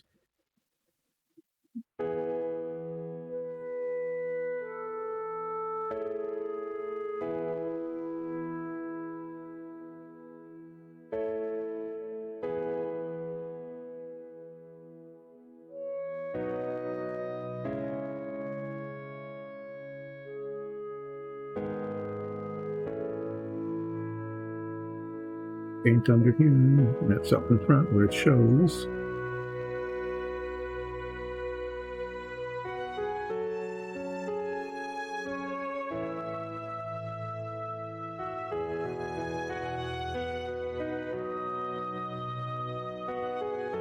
Okay, well, it's just as well, because I just made a mess there too. So I think what I'll end up doing is I'm going to bring out that, I have to paint the boots anyway, so I'm going to bring out that bluish grayish color and do the touch-up in the major spots of disaster. And then I will do the turquoise touch-up after I do the boots.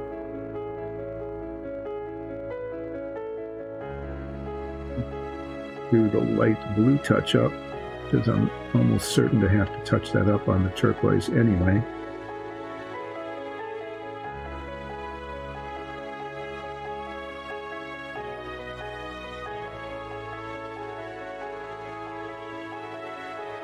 Yeah, so I'm going to be using the umber wash on the pants, the sleeves, and just right ahead and do it on the gloves at the same time.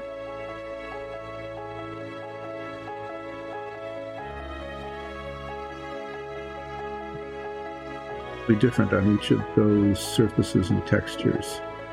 At least that's the intent. Okay, so yeah. Watch. Getting out the gray color to do the boots.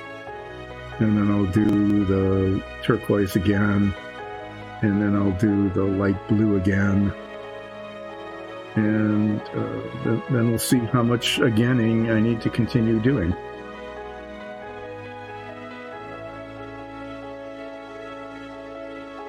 Right now, what I'm going to do is make the boots match the belt, basically. And then if you can, yeah, he's going to have to come off, obviously.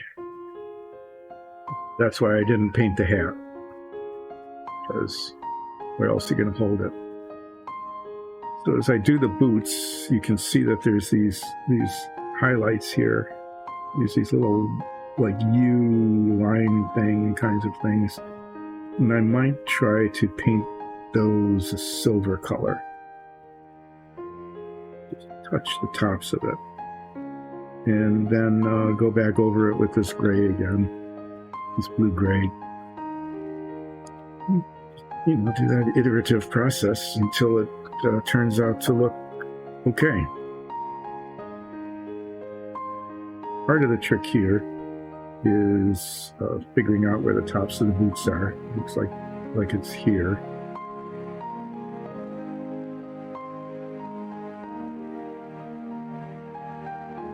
And getting the paint in these little nooks and crannies where you can't really see what you're doing or reach.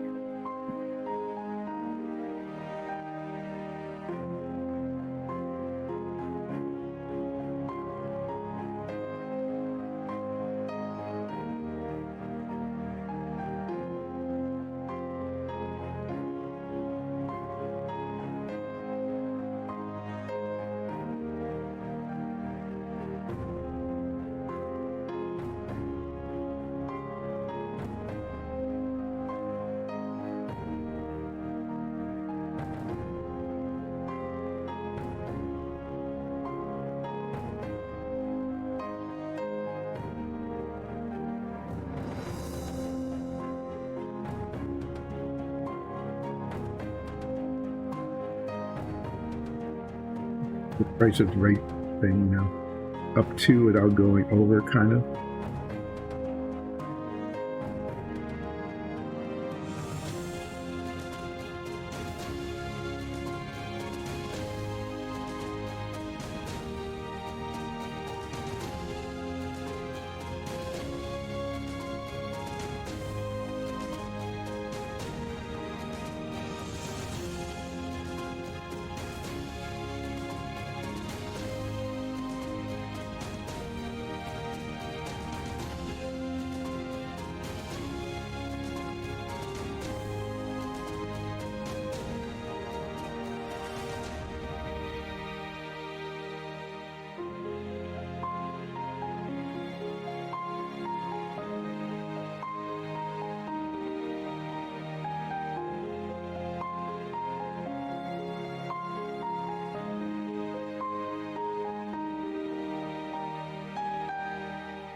We'll maybe need some touch up later because I have to put it back on the gummy stand, the shoes, in order to get to where I need to get to for the rest of it.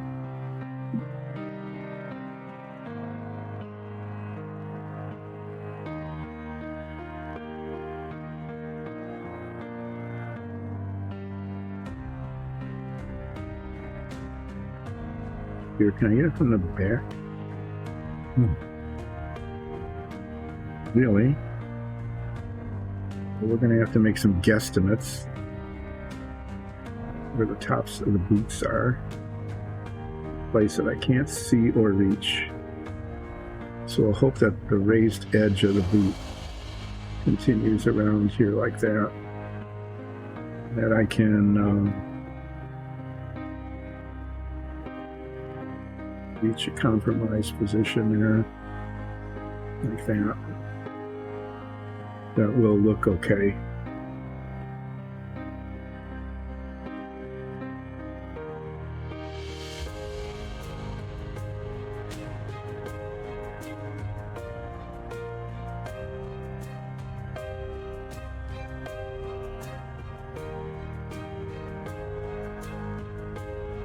Well, that will have to do.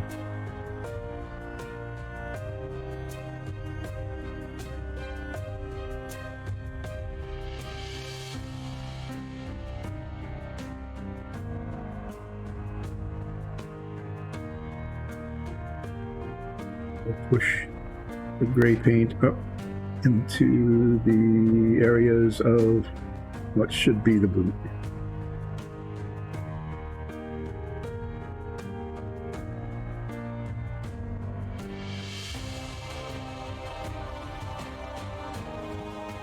Too many totally obvious spots. Okay, well, that's okay. So let's do the other one.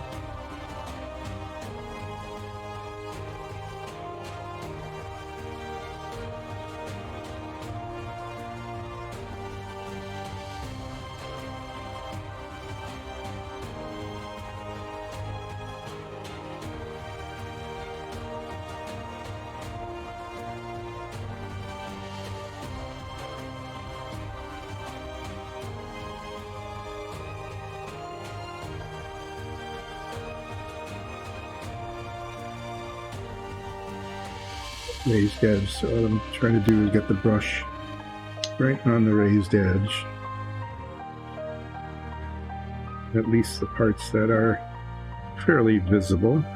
And we get the parts that are fairly invisible and a real pain in the butt.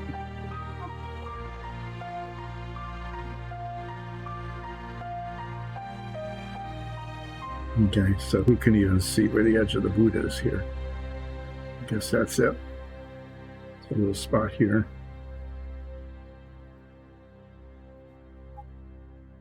Nice. It made a. Is the boot way up here? Yeah, I guess it is. Okay. Well, that edge is really ragged now, so let's see what I can do about it. It looks like the top of the boot was up higher on its leg than I thought it was.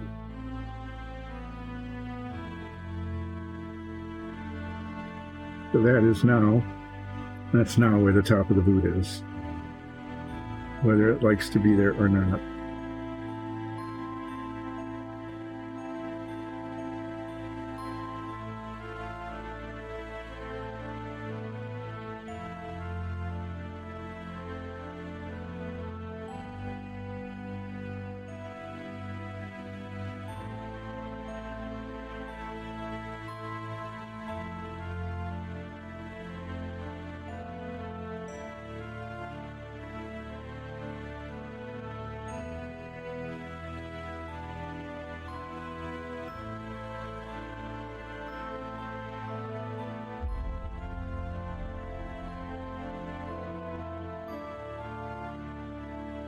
Let's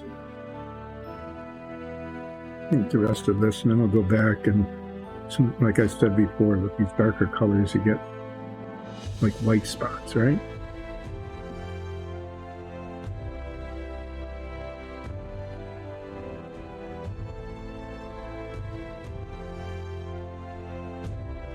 There we go. It's a little more symmetric.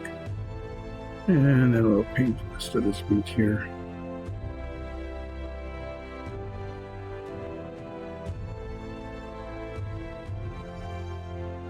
Which would go much faster with a bigger brush, but I don't want to bother bringing it out just for this.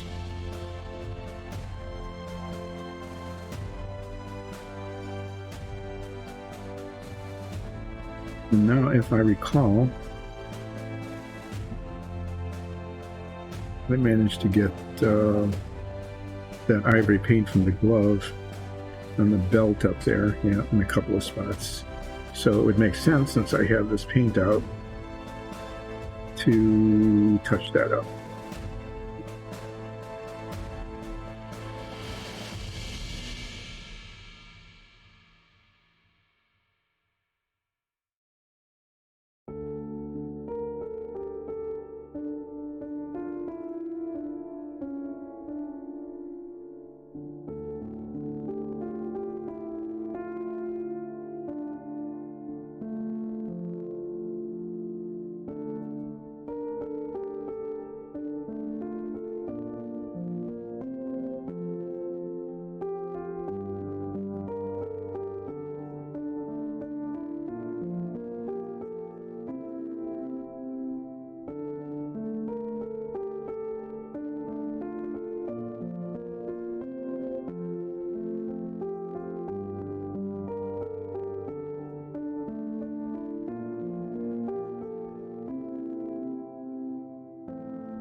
Okay. Could be there, and there's more here.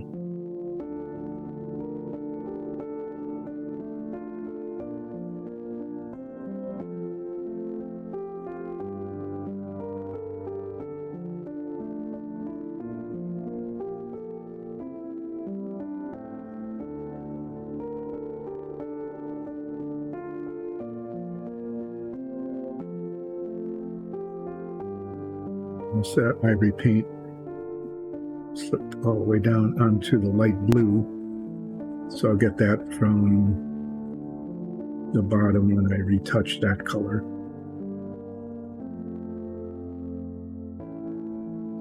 Check this belt. Around again.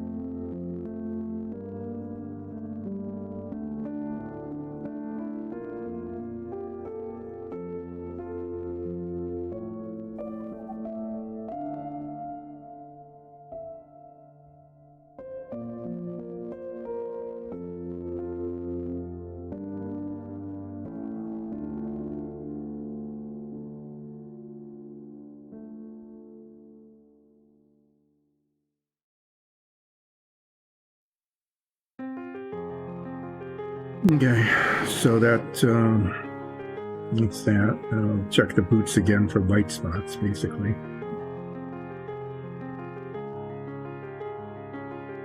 I'm going to put a black wash on the boots later, too.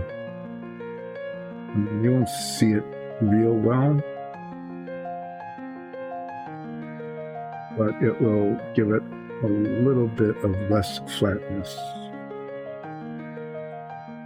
That's not grammatical, but you know, it'll show some of the texture of the boot and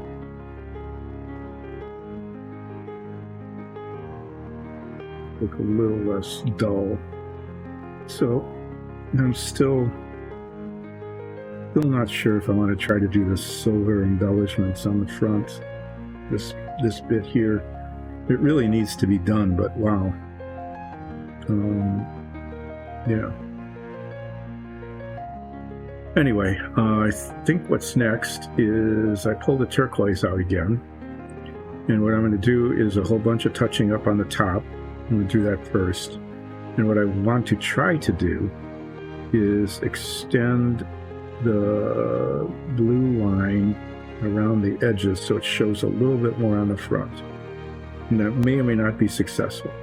If it is, that's great. If it isn't, I'll just have to repaint it. So this guy's going back on the sticky group.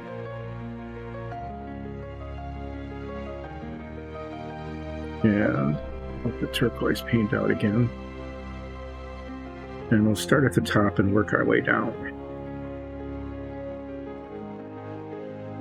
There's a lot of touching up to do along the top. It's just little lots and lots of tiny little spots here and there where the paint got kind of rubbed off a little bit, where little spots of the wrong color are here and there. Light blue, I don't know what's happening there. But there's turquoise there and there, and here, maybe a little bit there. So tiny, tiny little spots all around the top. The collar here.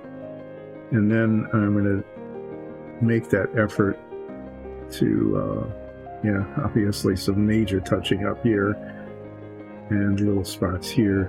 So I'm going to make that effort to maybe come at it from here and try to get an even line around so it shows in the front. And then there's a lot of touching up to do with the light blue anyway, so we'll see how that goes. But first the turquoise. You know, it's all dried up. Just use a different spot, a different well.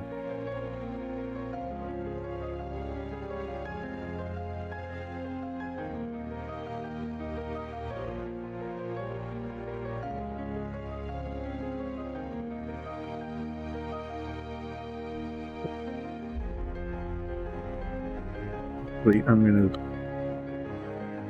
gonna try down here first. I'm gonna see how this works. Because if it isn't working, then I'll just stop.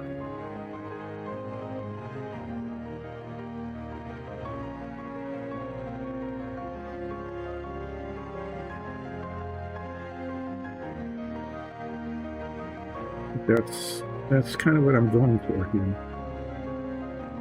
Okay, that needs a little touch up, but I mean, just right there's a little spot. But that's really what I was looking for. Let's see if I can get it on the other side. The same sort of thing.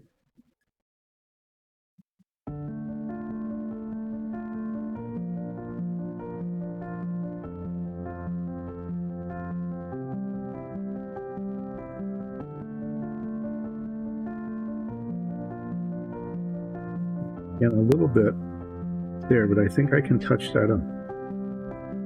Then I want to go along the bottom.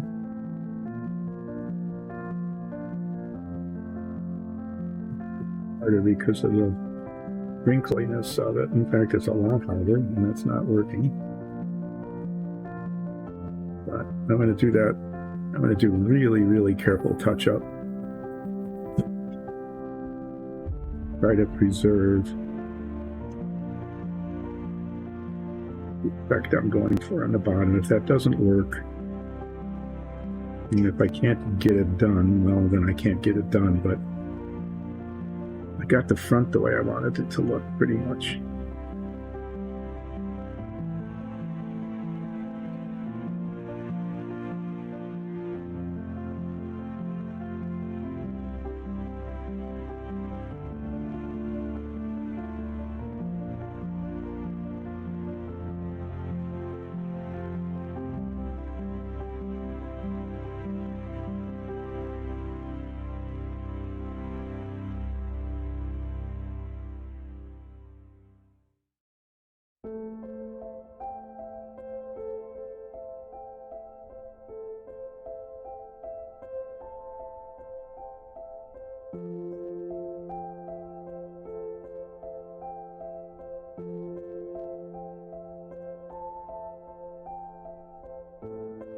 I mean, it's not perfect, but it's not bad. And then it's just, you know, the bottom's going to be more of a challenge. Try to get it right. And if I can't, I'll just take the paint to the edge again the way it was. Now I want to get this little V in the back the way I got the front.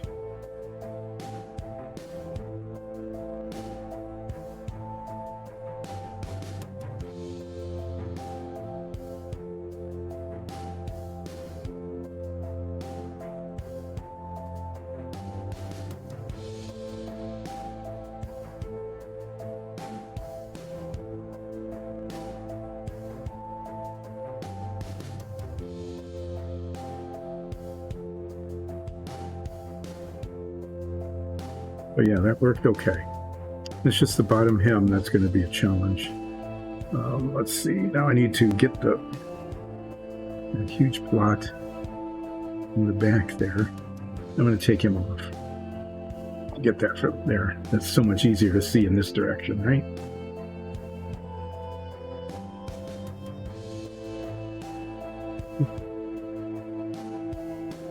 Here.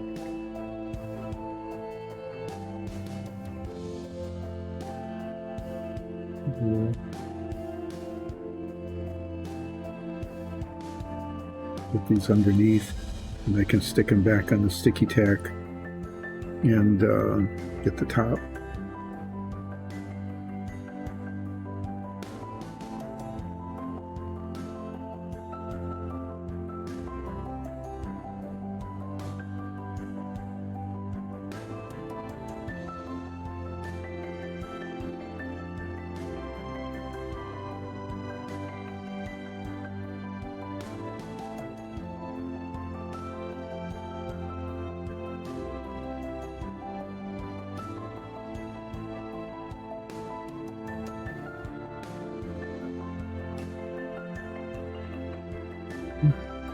Notice the light blue that looks already. The spots that didn't get covered and stuff. Okay, but that's kind of what I was going for in the front here, and that's looking okay.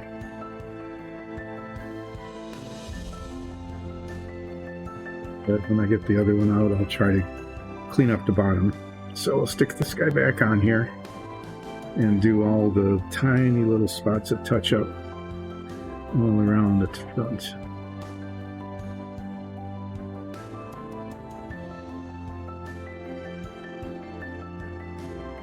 Always surprising how just doing these tiny little dots ends up making it look much nicer. It also reminds me that my eyes are stopping their focus again.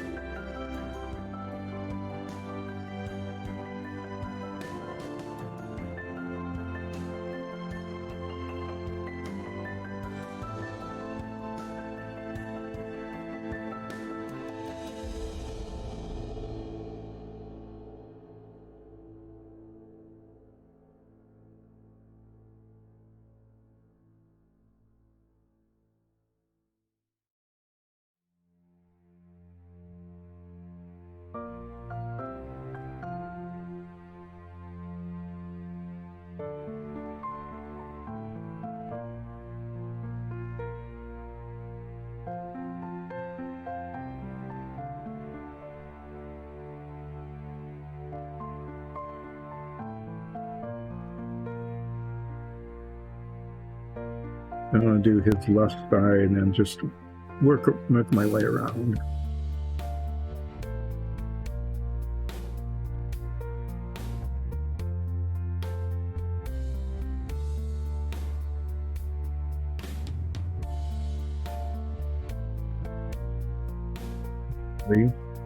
Catching all the spots that need turquoising.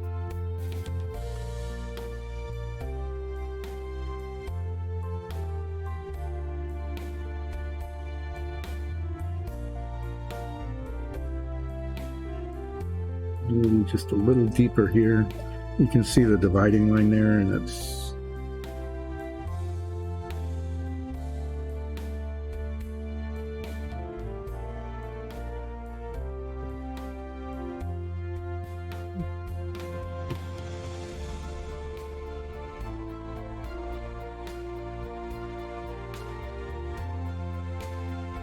just a little bit uneven there, so is the paint.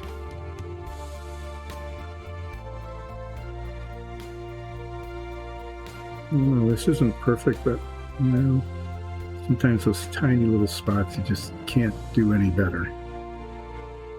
So look around the back, on the back of his collar, it still looks really pretty ragged all along here.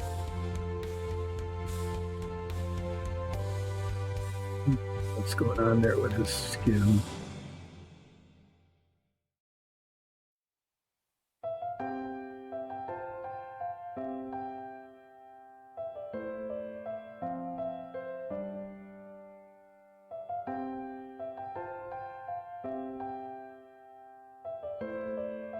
Yeah, wow. It looked really fine from the top, but it looks really bad from the side. So this is gonna need some major touching up with the light blue. Yeah, I thought I was getting it right, but I didn't realize I was slopping it now over the bottom. I'm gonna try to do this piping along the top here and fix it with the light blue color when I pull that back out.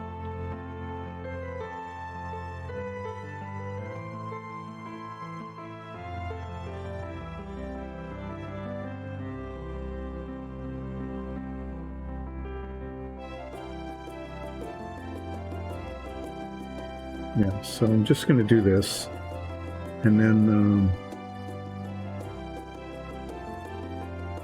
going to come back up at it with the other color. Try to make it smooth and even, which, is a possibility. It could potentially be done.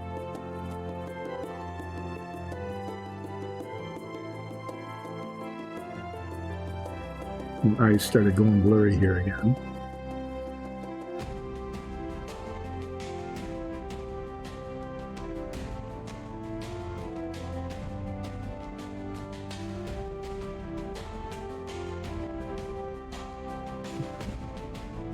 I was trying to see where the point of the brush is when you're painting from a color that's the same color as the brush.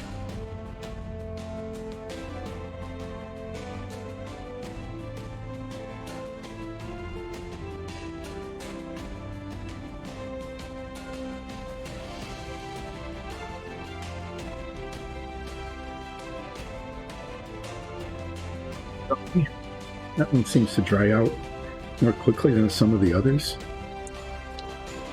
Can't get very far with it.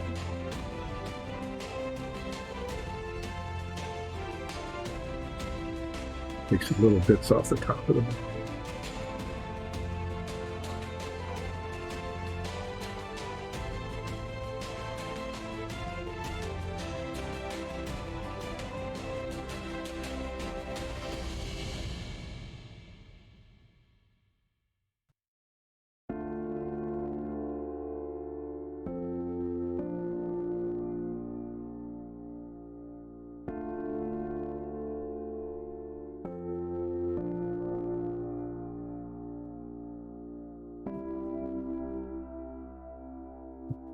That goomed up earlier.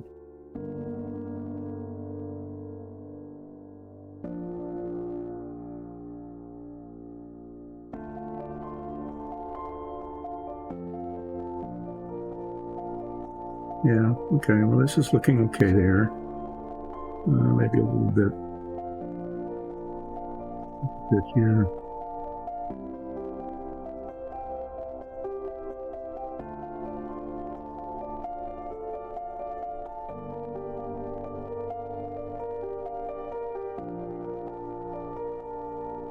Yeah, the inside. I almost forgot about the inside of the other side of the lapel here.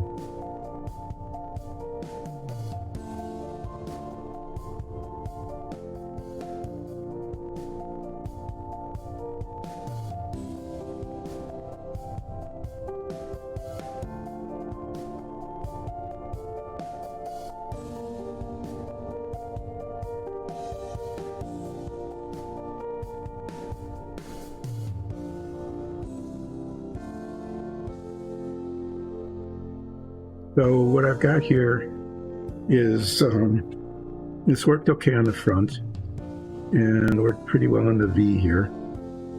It did not work well on the hem, although to tell you the truth, I'm kind of liking the raggedness of this. I might just leave it the way it is. Just actually do a little bit more of that here. On purpose. Why not, right? It's kind of arbitrary and a little bit interesting.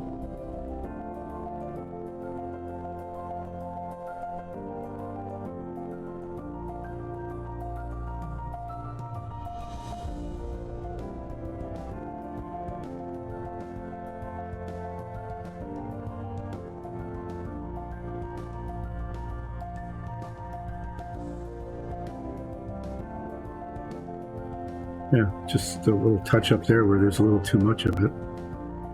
But otherwise, yeah, I'm going to actually just leave that. So I'm just going to go around and see if there's any other spots, any obvious spots like that. Need some turquoise. I got the lapels on both sides. I got the collar, except there's just a little spot there. So I'm going to go around and just, triple check the turquoise bits.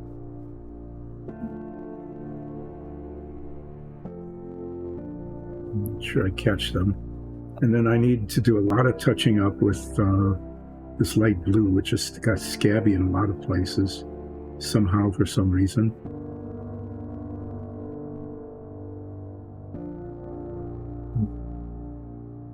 Like a little bit of maybe that tan color, that tanned color in a few spots.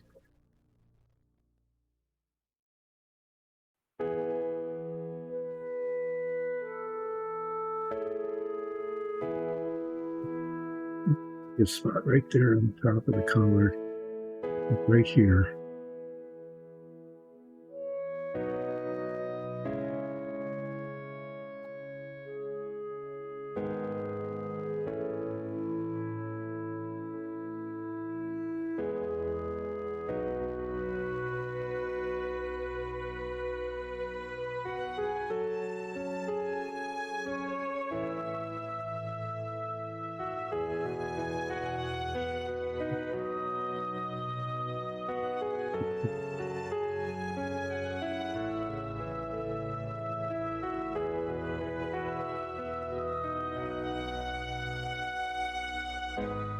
Yeah, like I missed a spot there, so it's a good thing I saw that.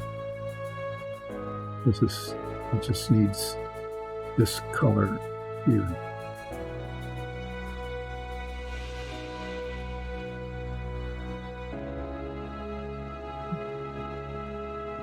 Just a little bit.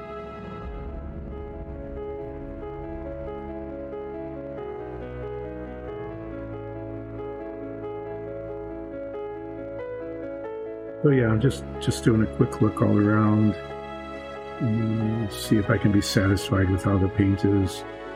And for the most part, I think it looks okay.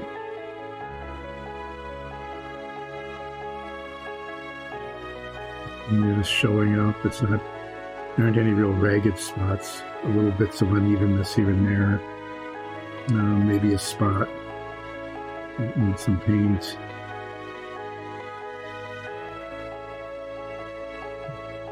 It's not like the most incredibly perfect thing in the world, but it's really pretty good. So what I need to do is touch up all this stuff all over the place that looks pretty ragged. Even out the collar here. Doesn't look like it needs too much work, actually. Just a couple of little spots. Evening some color there and in the front. And I need to get the dark sand out because there's a spot there. And there was a spot on like an elbow.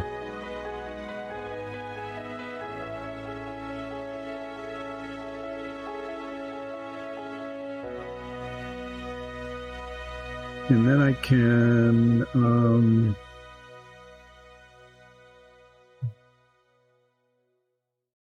then I might start doing some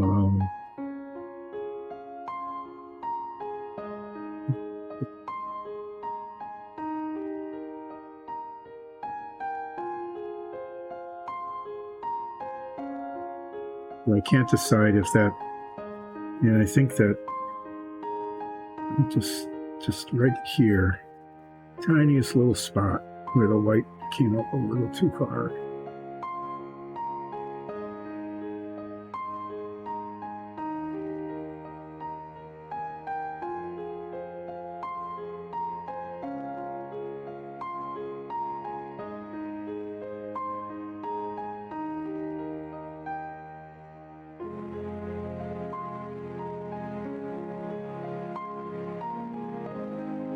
I think I got the spots that were worn off on the collar.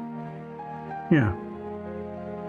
I think that's not too bad. So, we'll finish with that. I'm going to pull out the light blue again. There's a fair amount of light blue touching up that needs to be done.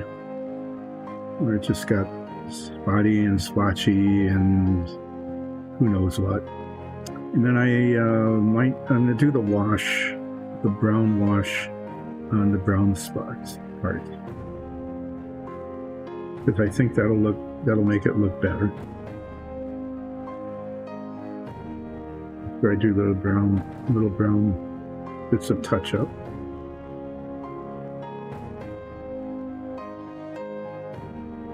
Pull out some black wash. Do some real light washing on the belt and the boots. Now, I forgot about the silver spots, the silver thing there.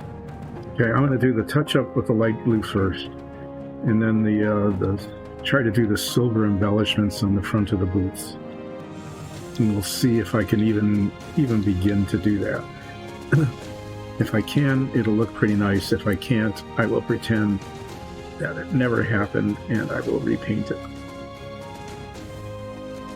So, start by just going around the whole model, pretty much from the bottom up, touching up the spots that either didn't get painted or got somehow or other mushed up. That's a technical term for the paint's not good. Something touched it or brushed it, or it didn't get done right.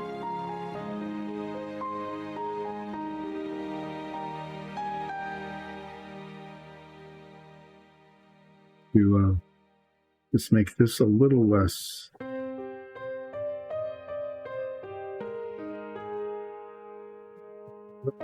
big spot, and make it like a couple of little splotches.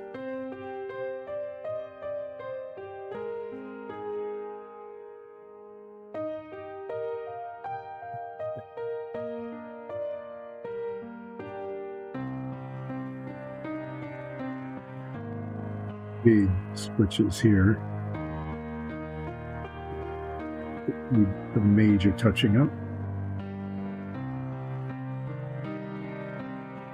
Like something rubbed it on. I might have done that.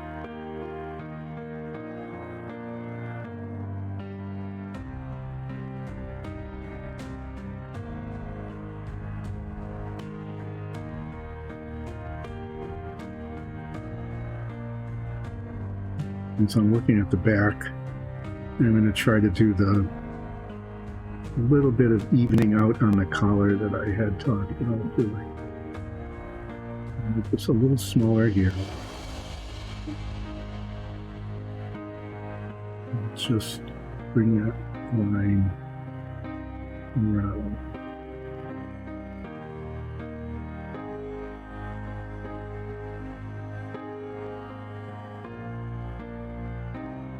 And it's really just that little bit is really all it needed to make it look okay. And do something up here, just little bits on the lapel. Clean that out.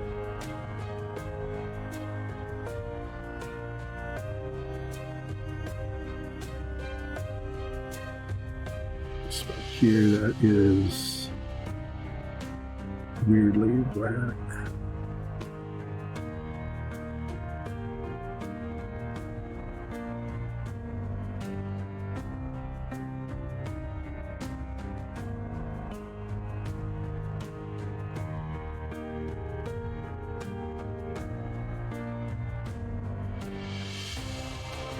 I'm just going to go around it again, check to make sure I get all the spots that were bad.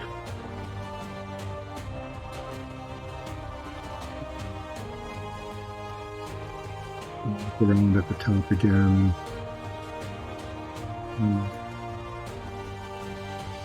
But hopefully turned out to be okay. Piping, yeah, looks okay, and I don't see, at least at the moment, any big spots that I just totally missed. And like I said, I'm going to do the blue wash on that light blue. And again, you won't be able to see it much, but it will make it less monochromatic. And I think this ghostly head is showing okay. The line of the mask, as I rotate it, looks okay. Bumps of the shoulders, I should look at those. Those will be okay. Okay, so I just need to do a little bit of that dark sand touch up on the elbow and the knee. And then I'm going to try to paint the silver embellishment on the boots. And that'll either be a success or a failure if past practice is any guide. One of them will look really fine and the other one will look really gloomy. And the one that turns out to not look very well is going to just be back and forth until I give up and say it was a bad idea.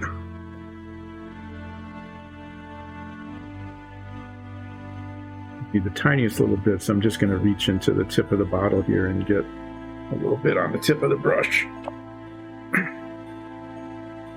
And yeah, there's a spot on the knee here.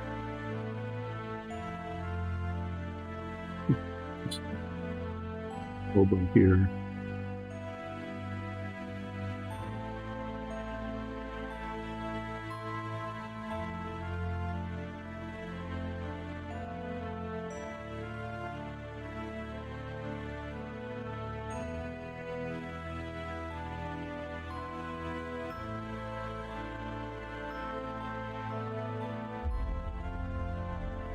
Bit of unevenness right at the top of this boot that I am going to try my best to fix without unfixing it.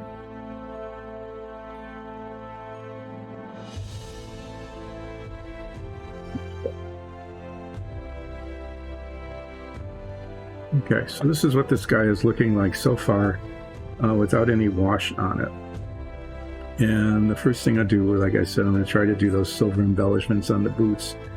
If that doesn't work, I'll just repaint them, and we'll use the black wash to try to pick those up. This one in front, I might be able to get to. I'm going to try the one in back there first because it's really hard to reach.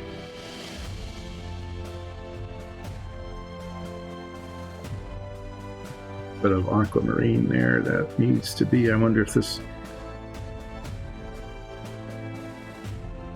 Paint is still liquid. You see this little spot. There's a little spot right there that I don't like where it is. Just going to reach into the tip of this bottle again, paint on here, and then come at it backward. Duh. What am I thinking? To go the other direction. Obviously, losing focus again, but here, this is the color I wanted. Tiny spot right there.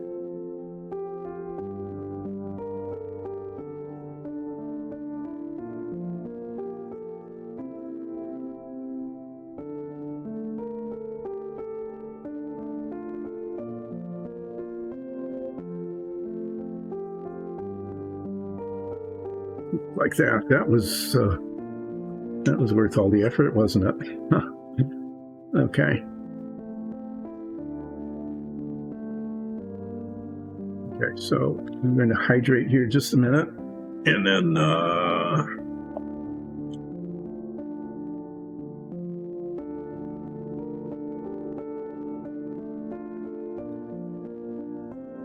guess I'm going to use the chainmail silver. If I use one of the metallics, you know, the airplane metallics, I know that it'll just run all over the place. And basically I want to just like kind of point just tiny little points of this stuff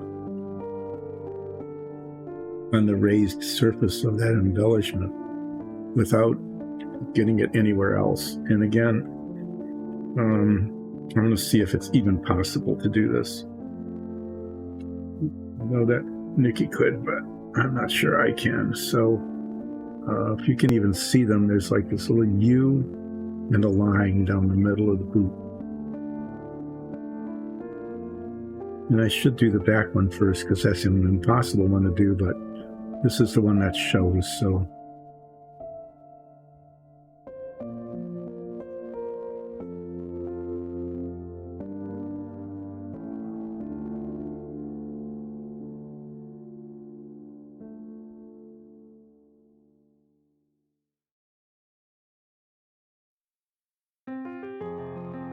Yeah, that didn't work.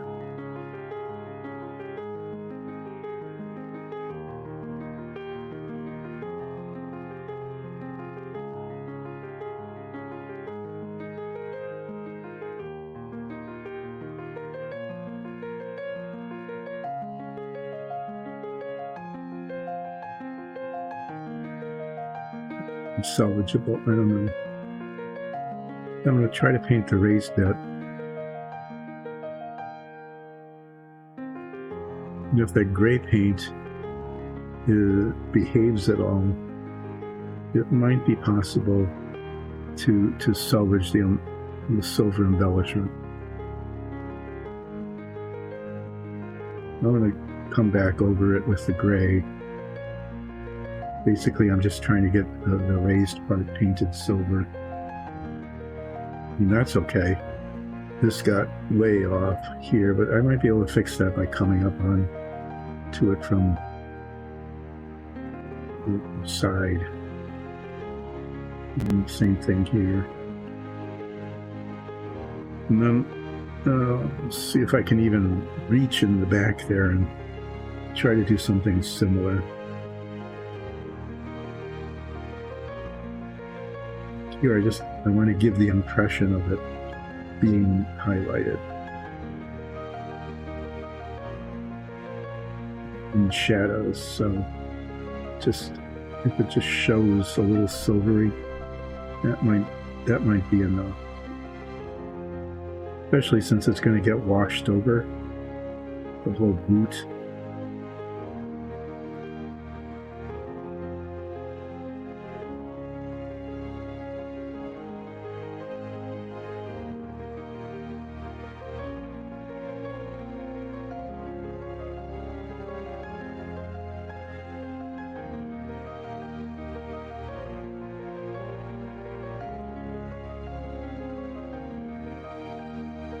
So that gives the impression of it back there.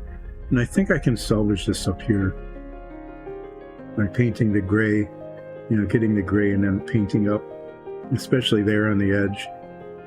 This spine in the front is actually not too bad. This just needs some touching up. But I think I can get it so that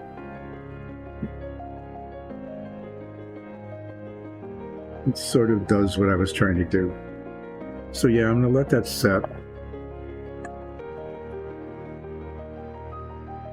And while I'm waiting for that, I'm going to get out some umber wash, if I can find it. I don't want to use the old one.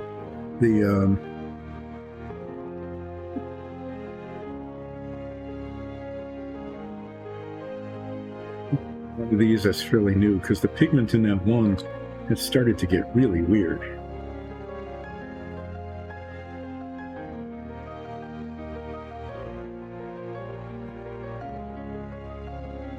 I'll be using the little brush, and what I'm going to be trying to do is put it on really thin and just trying to catch the textures.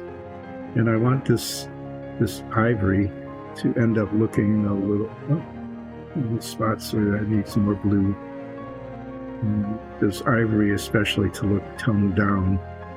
And then the pants. So I'm going to actually start on the pants,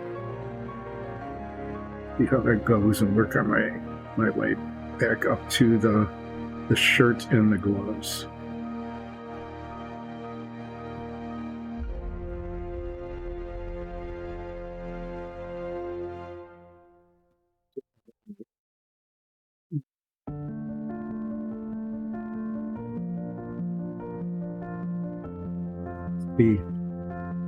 It makes a pretty dramatic effect when it's on there. It's down the color and brings out the textures.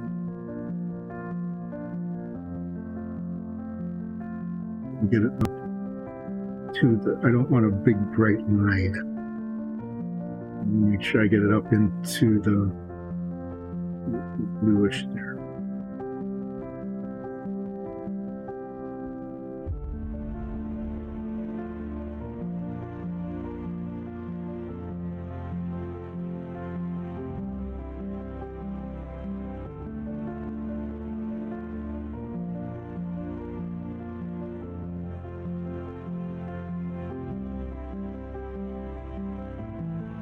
You'll have a before and after.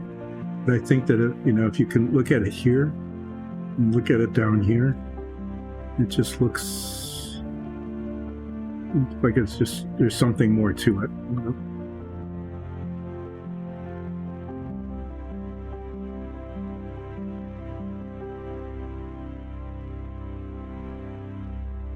Can't really see anything in the back, so there. Spot there. Just keep touching it there. Now I'm going to do the sleeves.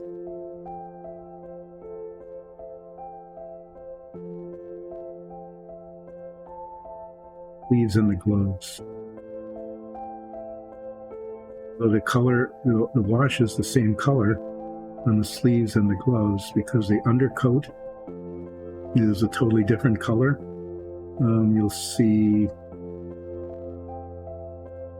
the base color coming through, but this should work to at least to highlight the fingers and the texture of the glove. I'm not putting a whole lot on there, but I just wanted to tone down the color a little bit so it's not so bright, especially on the sleeves here. And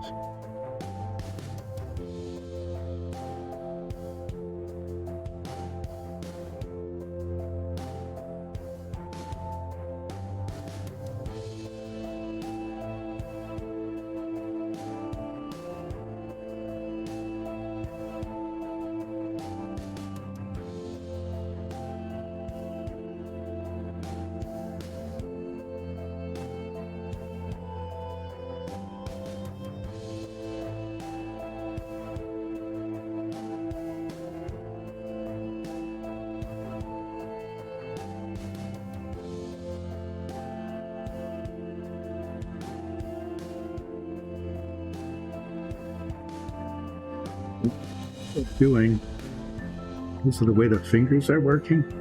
So I'm going to pull the ivory back out again, and I'm going to highlight the fingertips because now it just looks like it's filthy.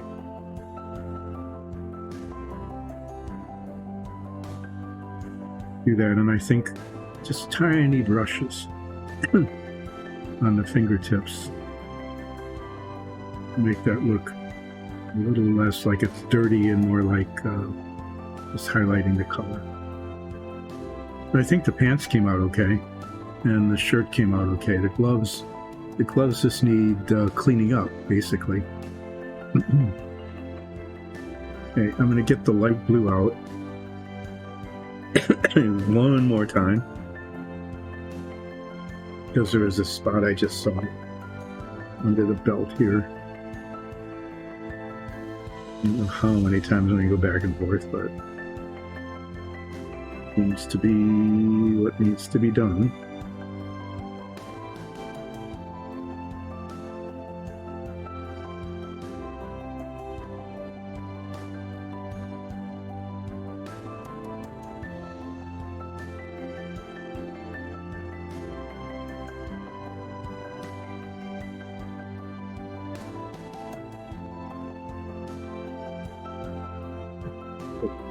The dark blue again, and see if I can fix that. There's two things. One is there's a little spot there on the belt, and then I'm going to fix the boot, the shiny part of the boot. Okay. First, this little bit here.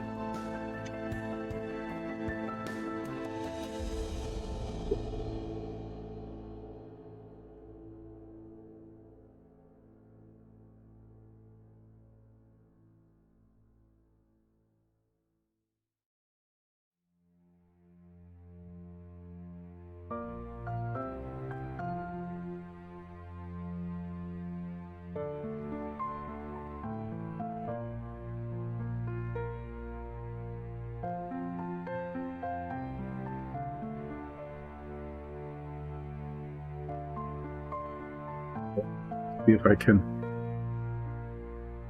work at that boot. Most of the slop over is right up here in the front, where I should be able to just paint up to the raised area without causing too much of a problem. This paint is just in the jar, out of the jar, is starting to get a little gummy.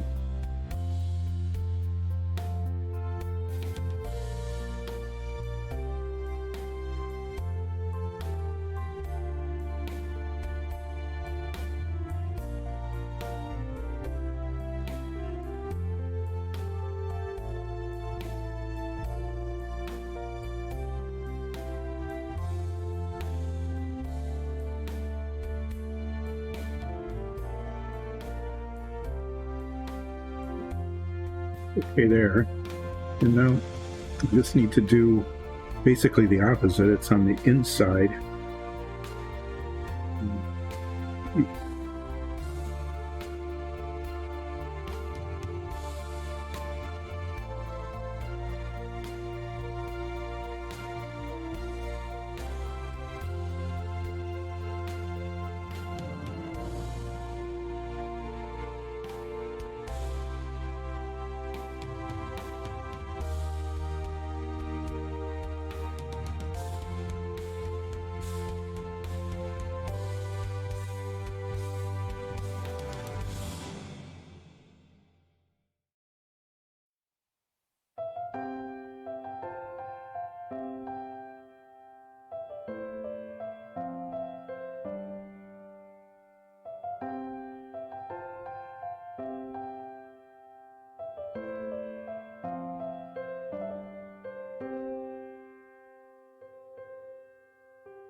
Almost to the point where I can say I can live with it.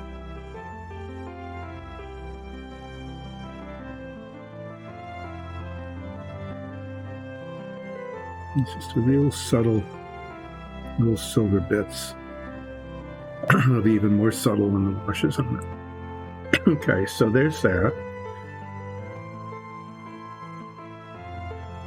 What I'm going to do is take the ivory paint and re-highlight the gloves back here, especially the fingers. Just want to almost like dry brush it on the fingers there, because they got really kind of groovy. Using that word again to describe the circumstances of the paint here, and grooviness. Yeah, so I'm gonna do that.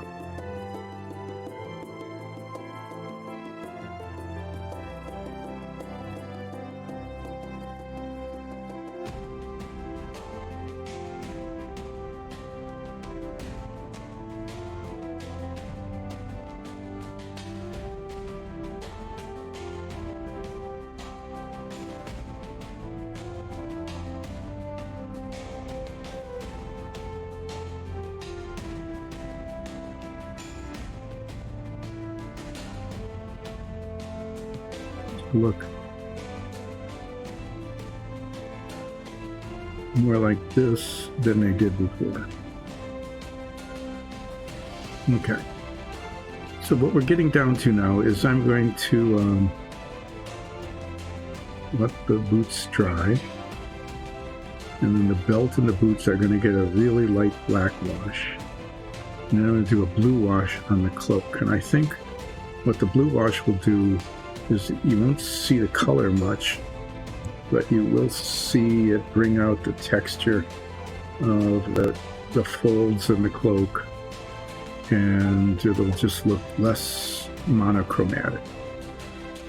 And the last thing, as you might have noticed, that hasn't been painted yet is the hat, and that was because I needed to grab onto it. In fact, I'm going to be holding it again while I do the boots in the black wash.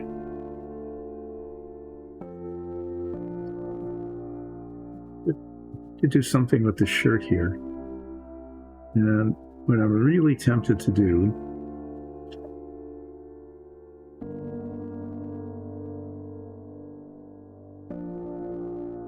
thinking of using a black wash on it, but I think that would be too dark. I want to emphasize these things and maybe give it a little color.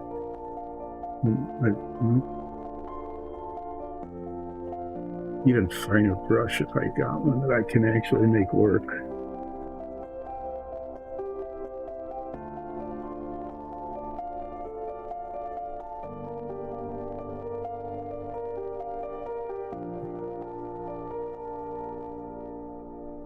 I was tempted to use the violet that I'm using for the hat, but that's going to be too dark. I should be, I don't know, too dark, too black.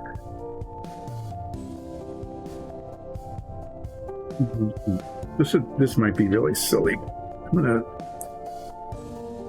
No, that really would be silly. I'm gonna look at my color chart and see what I've got here.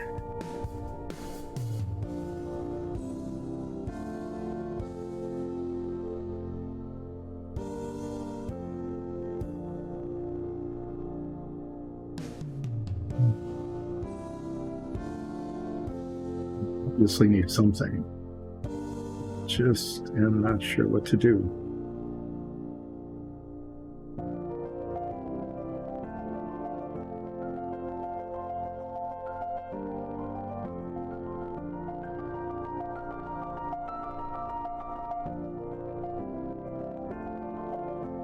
I'm going to try this. If worse comes to worse, I can just paint over it.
It's like going on way too thick.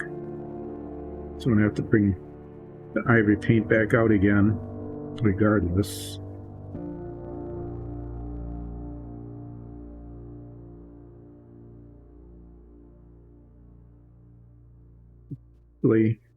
If I can keep it confined really lightly to the divot, I think it might look okay.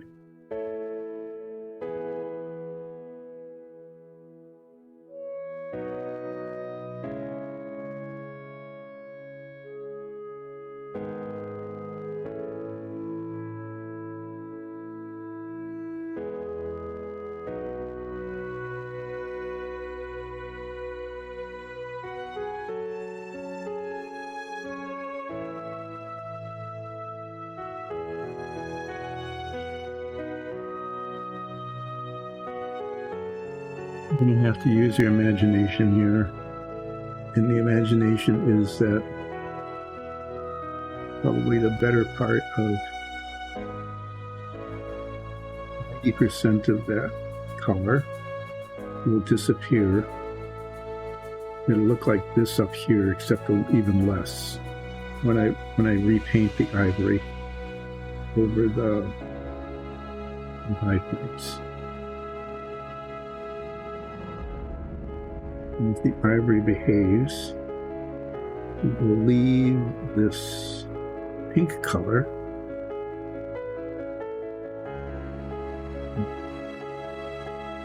that makes him look just really stupid.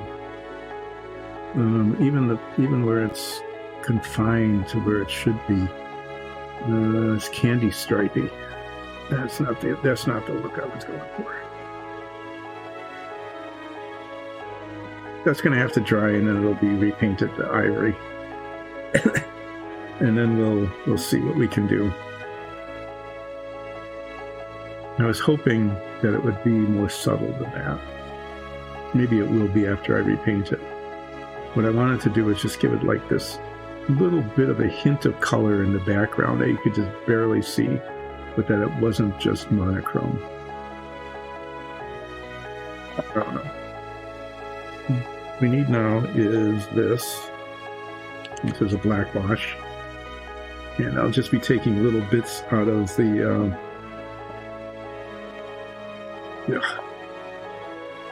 little bits out of the bottle cap, and I'll be painting it on the boots. Then I'll put this guy back on, probably for the duration, and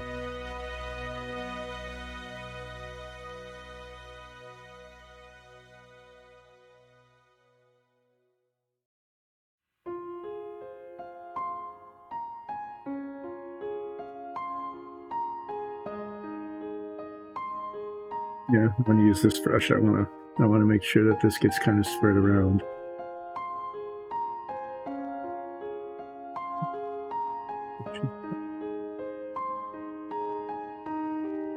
Thick. I wanted to pick up the texturing on the boots, tone down the silver.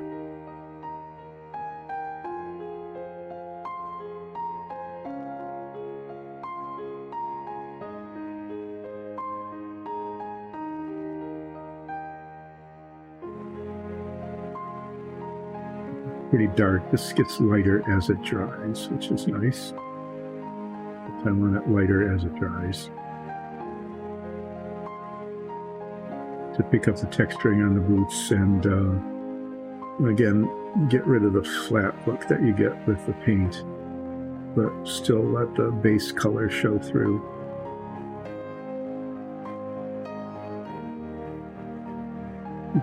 Yeah, that you know, it just makes it look a little.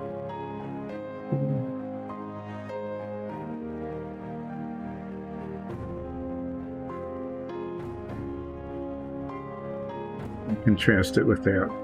I'm going to have to use a little bit brush on the belt though.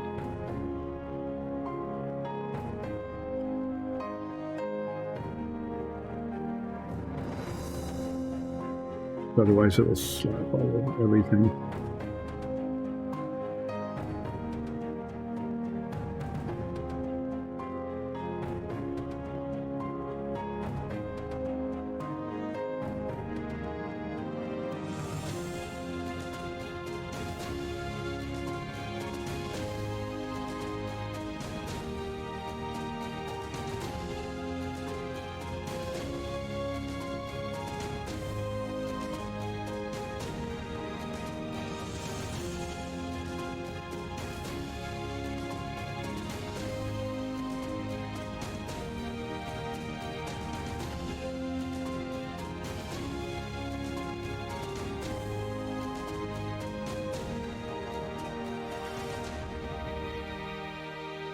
I'll just a little bit.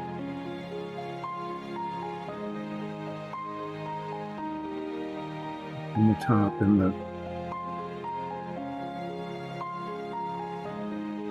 get the wrinkle there.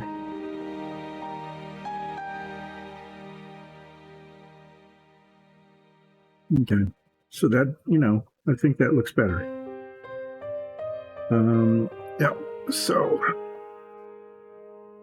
next is we'll do the blue wash.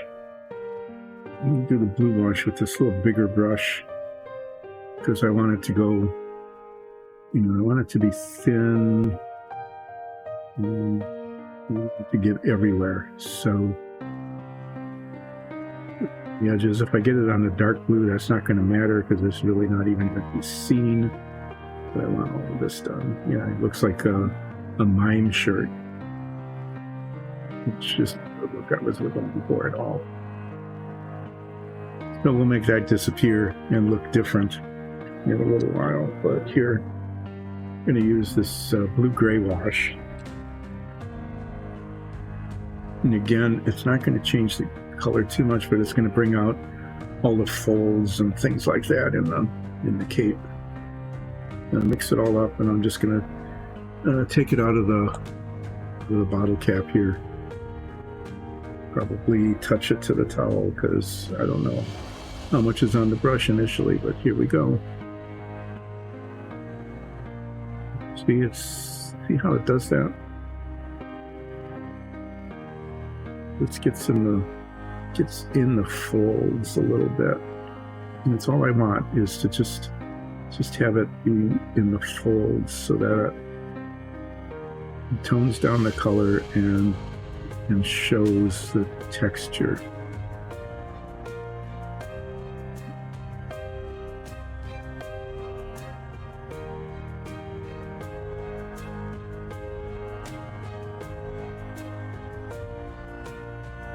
When that dries, there'll be even less of it. It'll be really subtle, but you'll definitely be able to tell that it was on there. Same thing up here. It won't show much on the shoulders because those are pretty flat, but it'll catch that little bit up there. Some of the folds on the back here.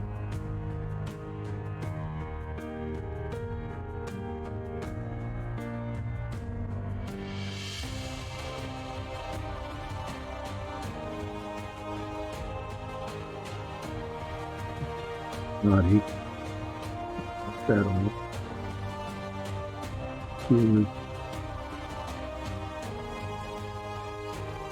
Again, I wanted to catch the folds in the cloth, not make it look dirty.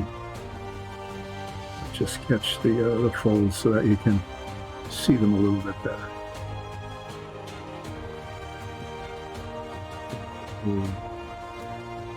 Catching some creases.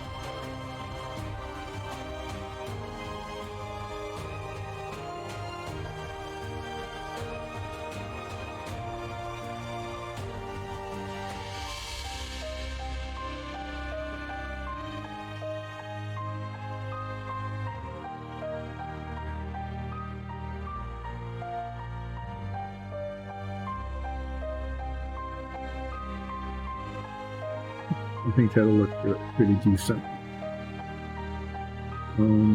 Yeah. Looks like I got it pretty uniform. There aren't any bright spots showing.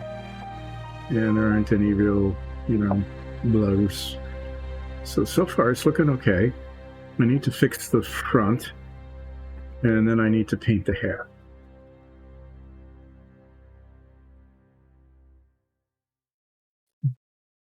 It's ivory.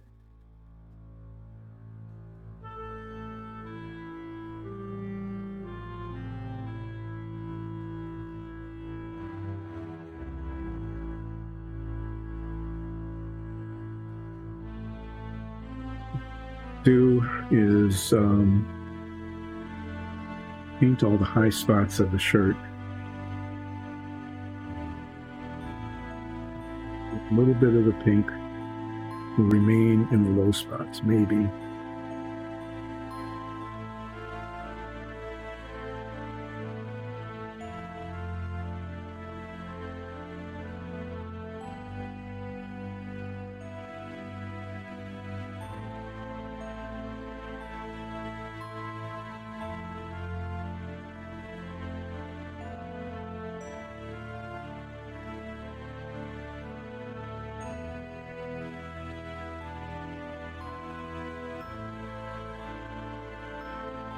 I like that. That's actually kind of the effect I was initially going for.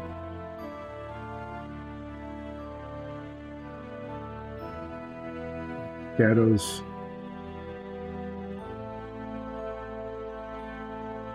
Between the ruffles aren't gray, but they're this is slightly pink color because why not?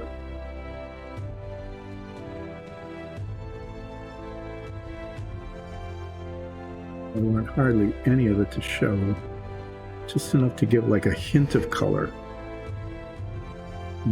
Nice, but just a hint of color.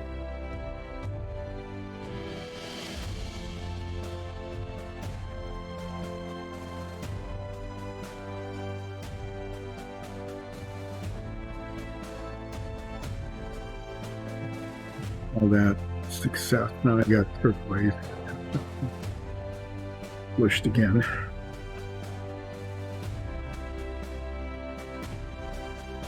Every time I touch these.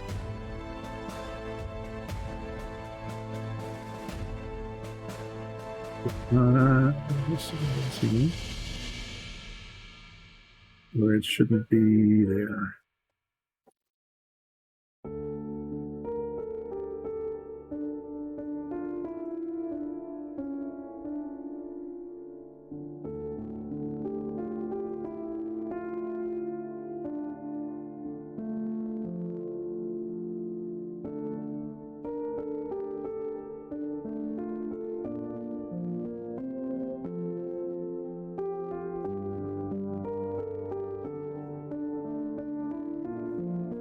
You know, I think that kind of worked. It looks arcane. Okay, now in the hat,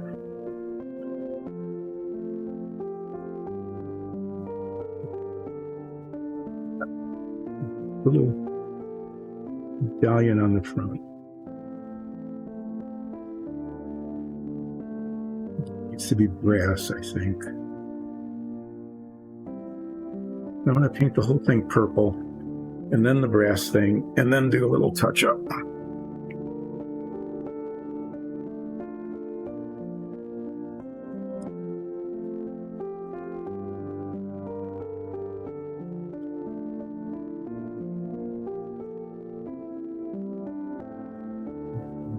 Yeah, I think brass, even though his silver belt and boots, you know, he's got this hat, and he's going to show it off. So here we go. Totally out of place purple hat.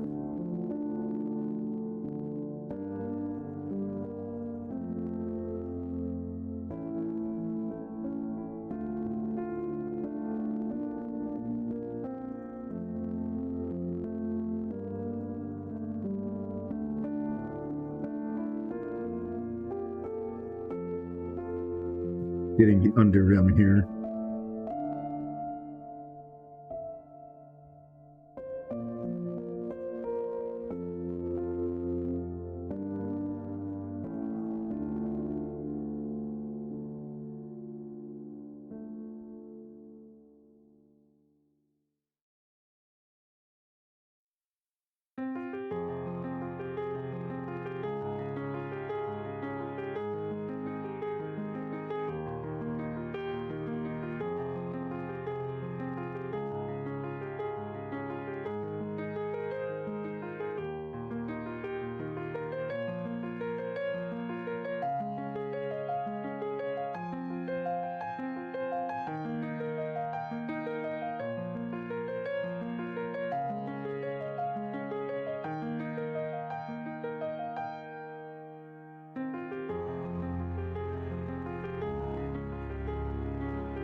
one is masked on one side, so I'm going to touch that up sooner than later.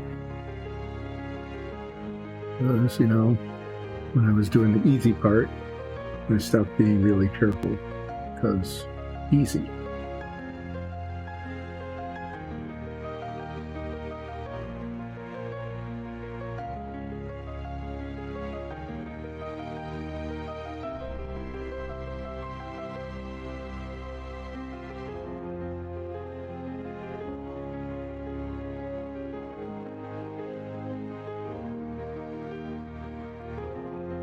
And so this side's okay, but right there, I made a little bit of a blarb. You got blarbs now instead of blotches, or whatever it was before. A mistake. Yeah, so I think the wash turned out okay on the cloak. You can see the texture a little bit.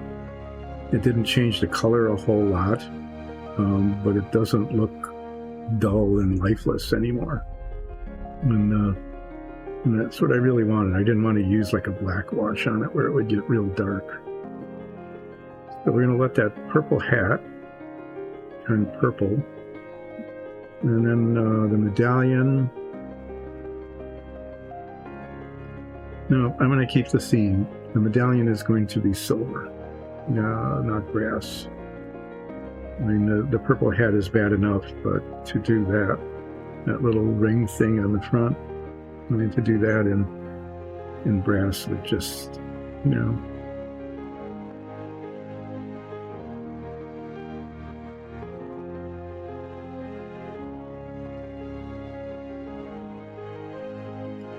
We'll let that set for a bit before I can touch that up and that. So, get a little drink of water here.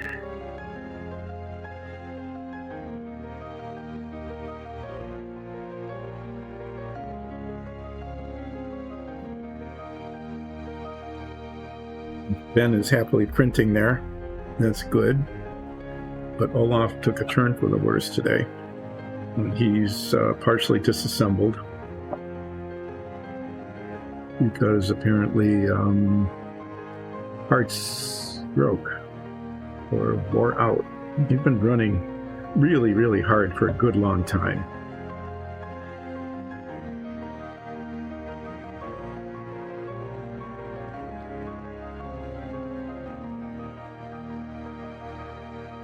This is for the mask, a touch-up of that tiny little spot. Over here, right here.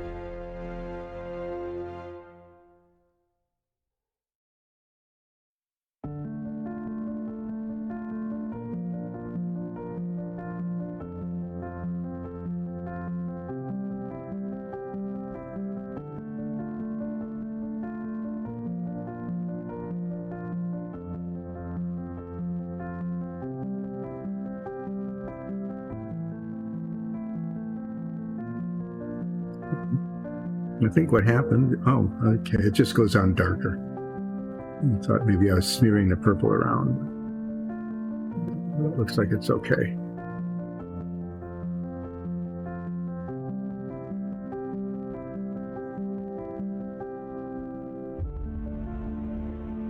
I guess I was smearing the purple around. I do need to let that dry.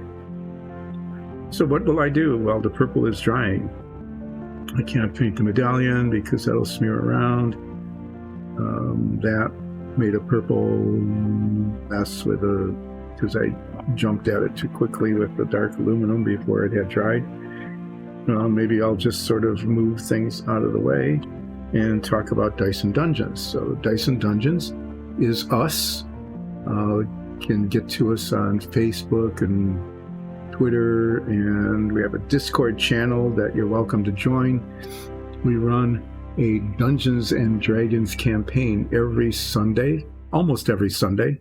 Check online for the schedule because we took a weekend off this weekend because it was beautiful and we knew everybody was going to be outside celebrating Father's Day and that sort of thing.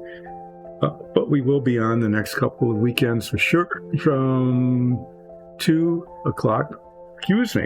Starting 2 o'clock on Sundays. We're having a really amazing campaign and are about to get into a heist that is probably a really bad idea. I'll just say that we're probably making some poor life choices here in the next couple of episodes, and I hope that we get through it all right and come out of it at least as well, if not better, than when we went into it. The 3D printer, the one that's working right now, is producing dungeon tiles. We show various dungeons on our show. You're seeing some pieces here. A lot of them are not very exciting. They're things like floor tiles, door tiles.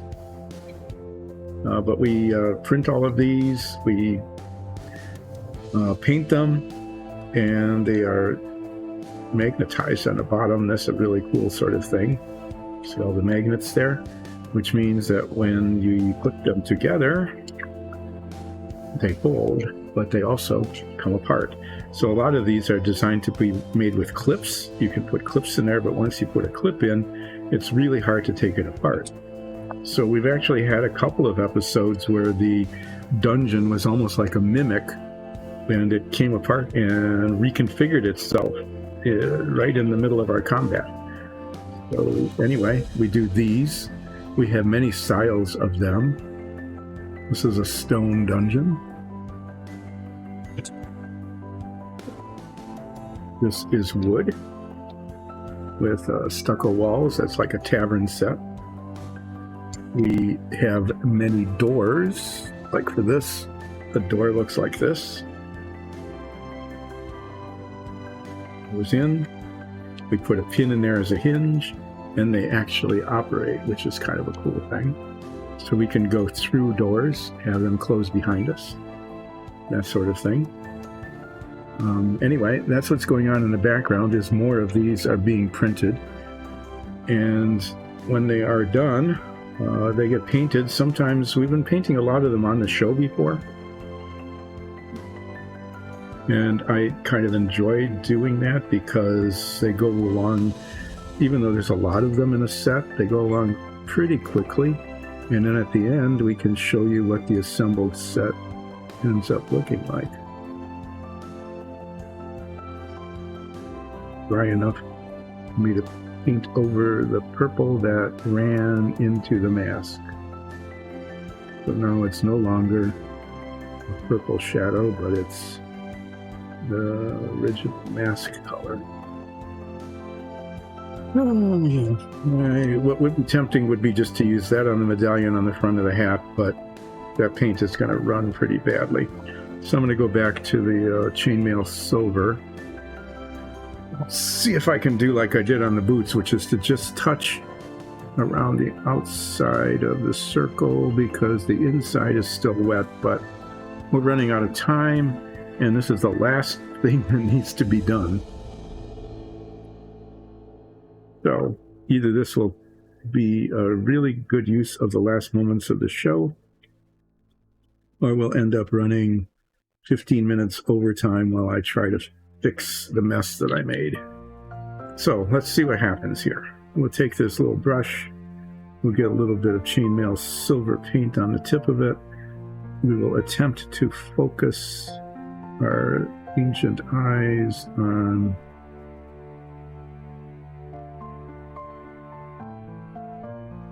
guy, and basically we will make a huge mess of it. I mean, wow. Anything that could have gone wrong there just totally went wrong. And it's a big splot. Parts that need to be covered aren't covered. Parts that should be covered shouldn't be. I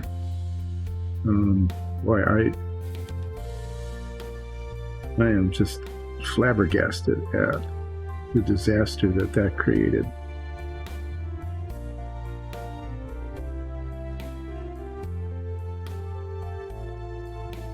Really, a couple of things that could be done here. One is, now I can see the outline of it fairly well. Okay. Is that I can bring the purple back up to the edges from the outside in, and that's not too hard to do. We've got the center of it, and that I was just going to originally leave purple, but that's kind of pointless at this time. So I'm going to try to put a jewel in the center.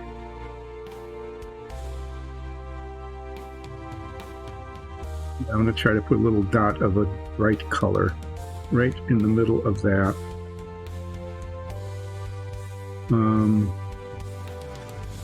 Because why not? Try to do. And I think we have. Be sure we had a gloss red, but because I want it to be shiny. We have a scarlet color, which would be kind of nice, but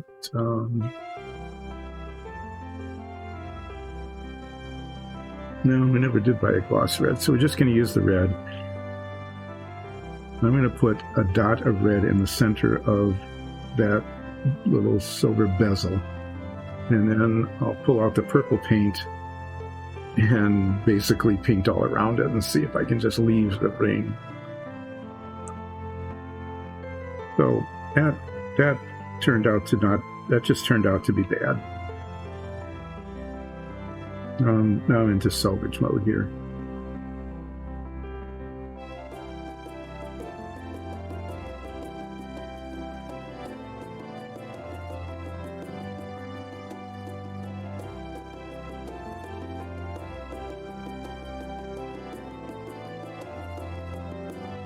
Yep, that turned out to be bad too.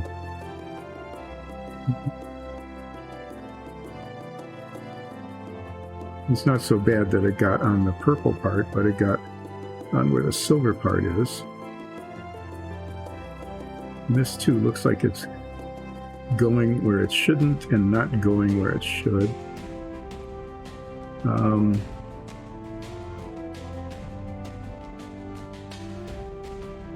The story is, don't try to do anything that requires any kind of painting skill near the end of a 4-hour painting stint. But now I can't let it go because it's just such a mess that I'm going to have to go out of my way to try to salvage what's left of the hat here.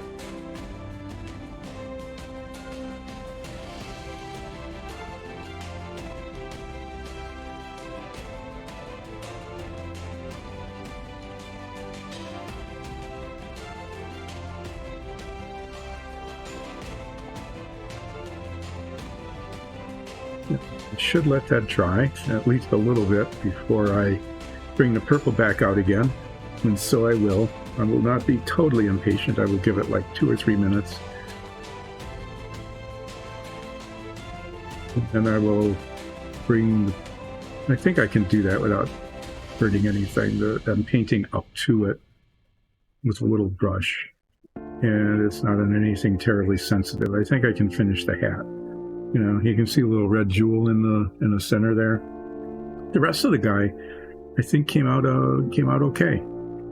He is, when I first started thinking about this, I thought of, okay, purple hat, and then we'll do the rest of it in like reds and blues and make it look all really probably like a bad idea. But I think these colors work okay.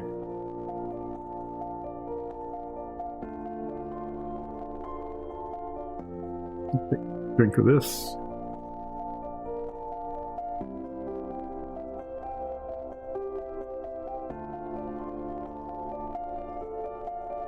Get impatient, shake up the purple paint. Work.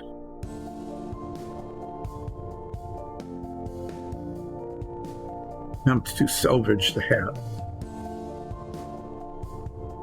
This is where it like, oh, the brush slips and I go right on the collar, right?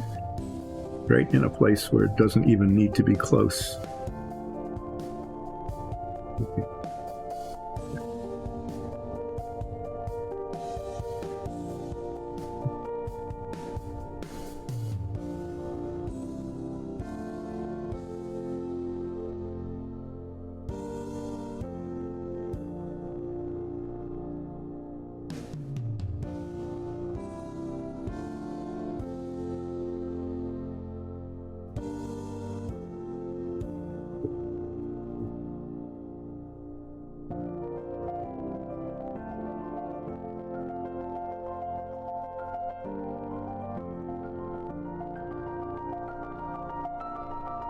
be the difference between the shiny, fresh paint and the metallic.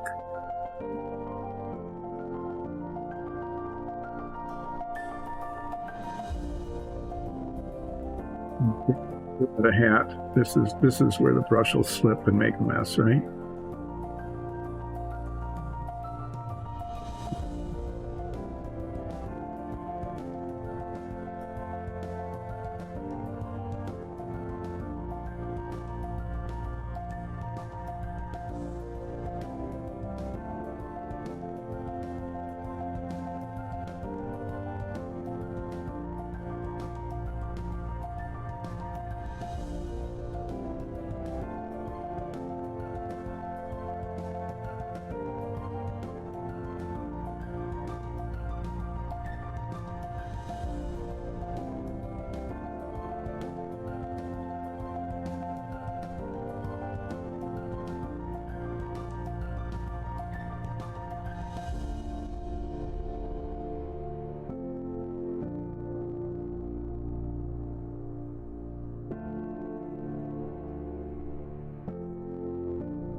Okay, well, that's as good as this guy's going to get.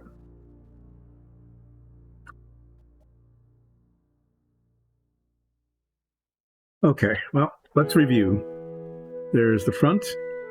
He's wearing this metallic mask over his ghostly visage. Yeah.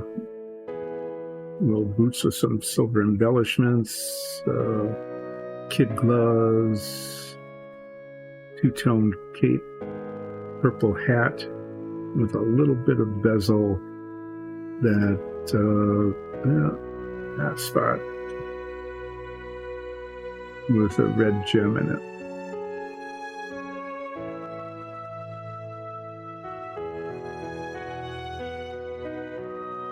Which should have been pretty easy to paint, but turned out not to be.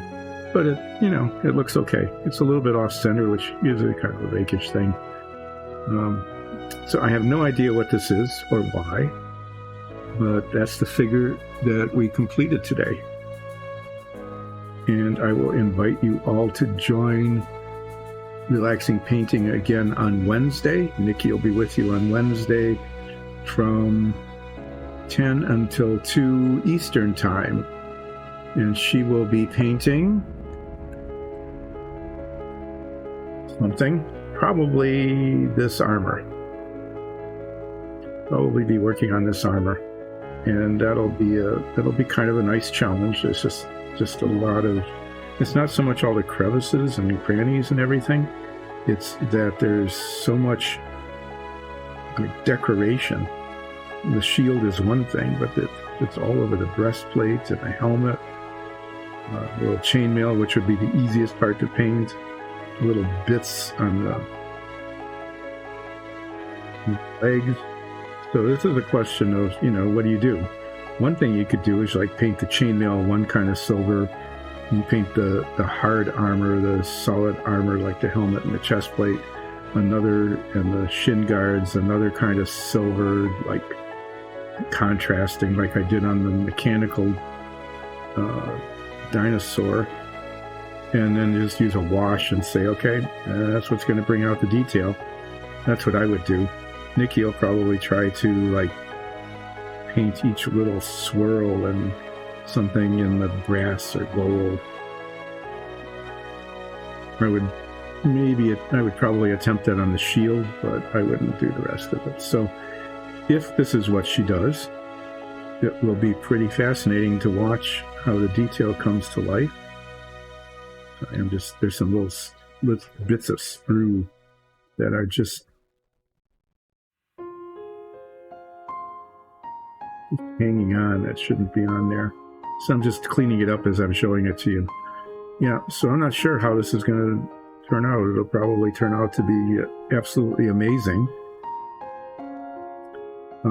We have ordered some other things that are more interesting than this. If they arrive by then, she'll be painting one of these. If not, this.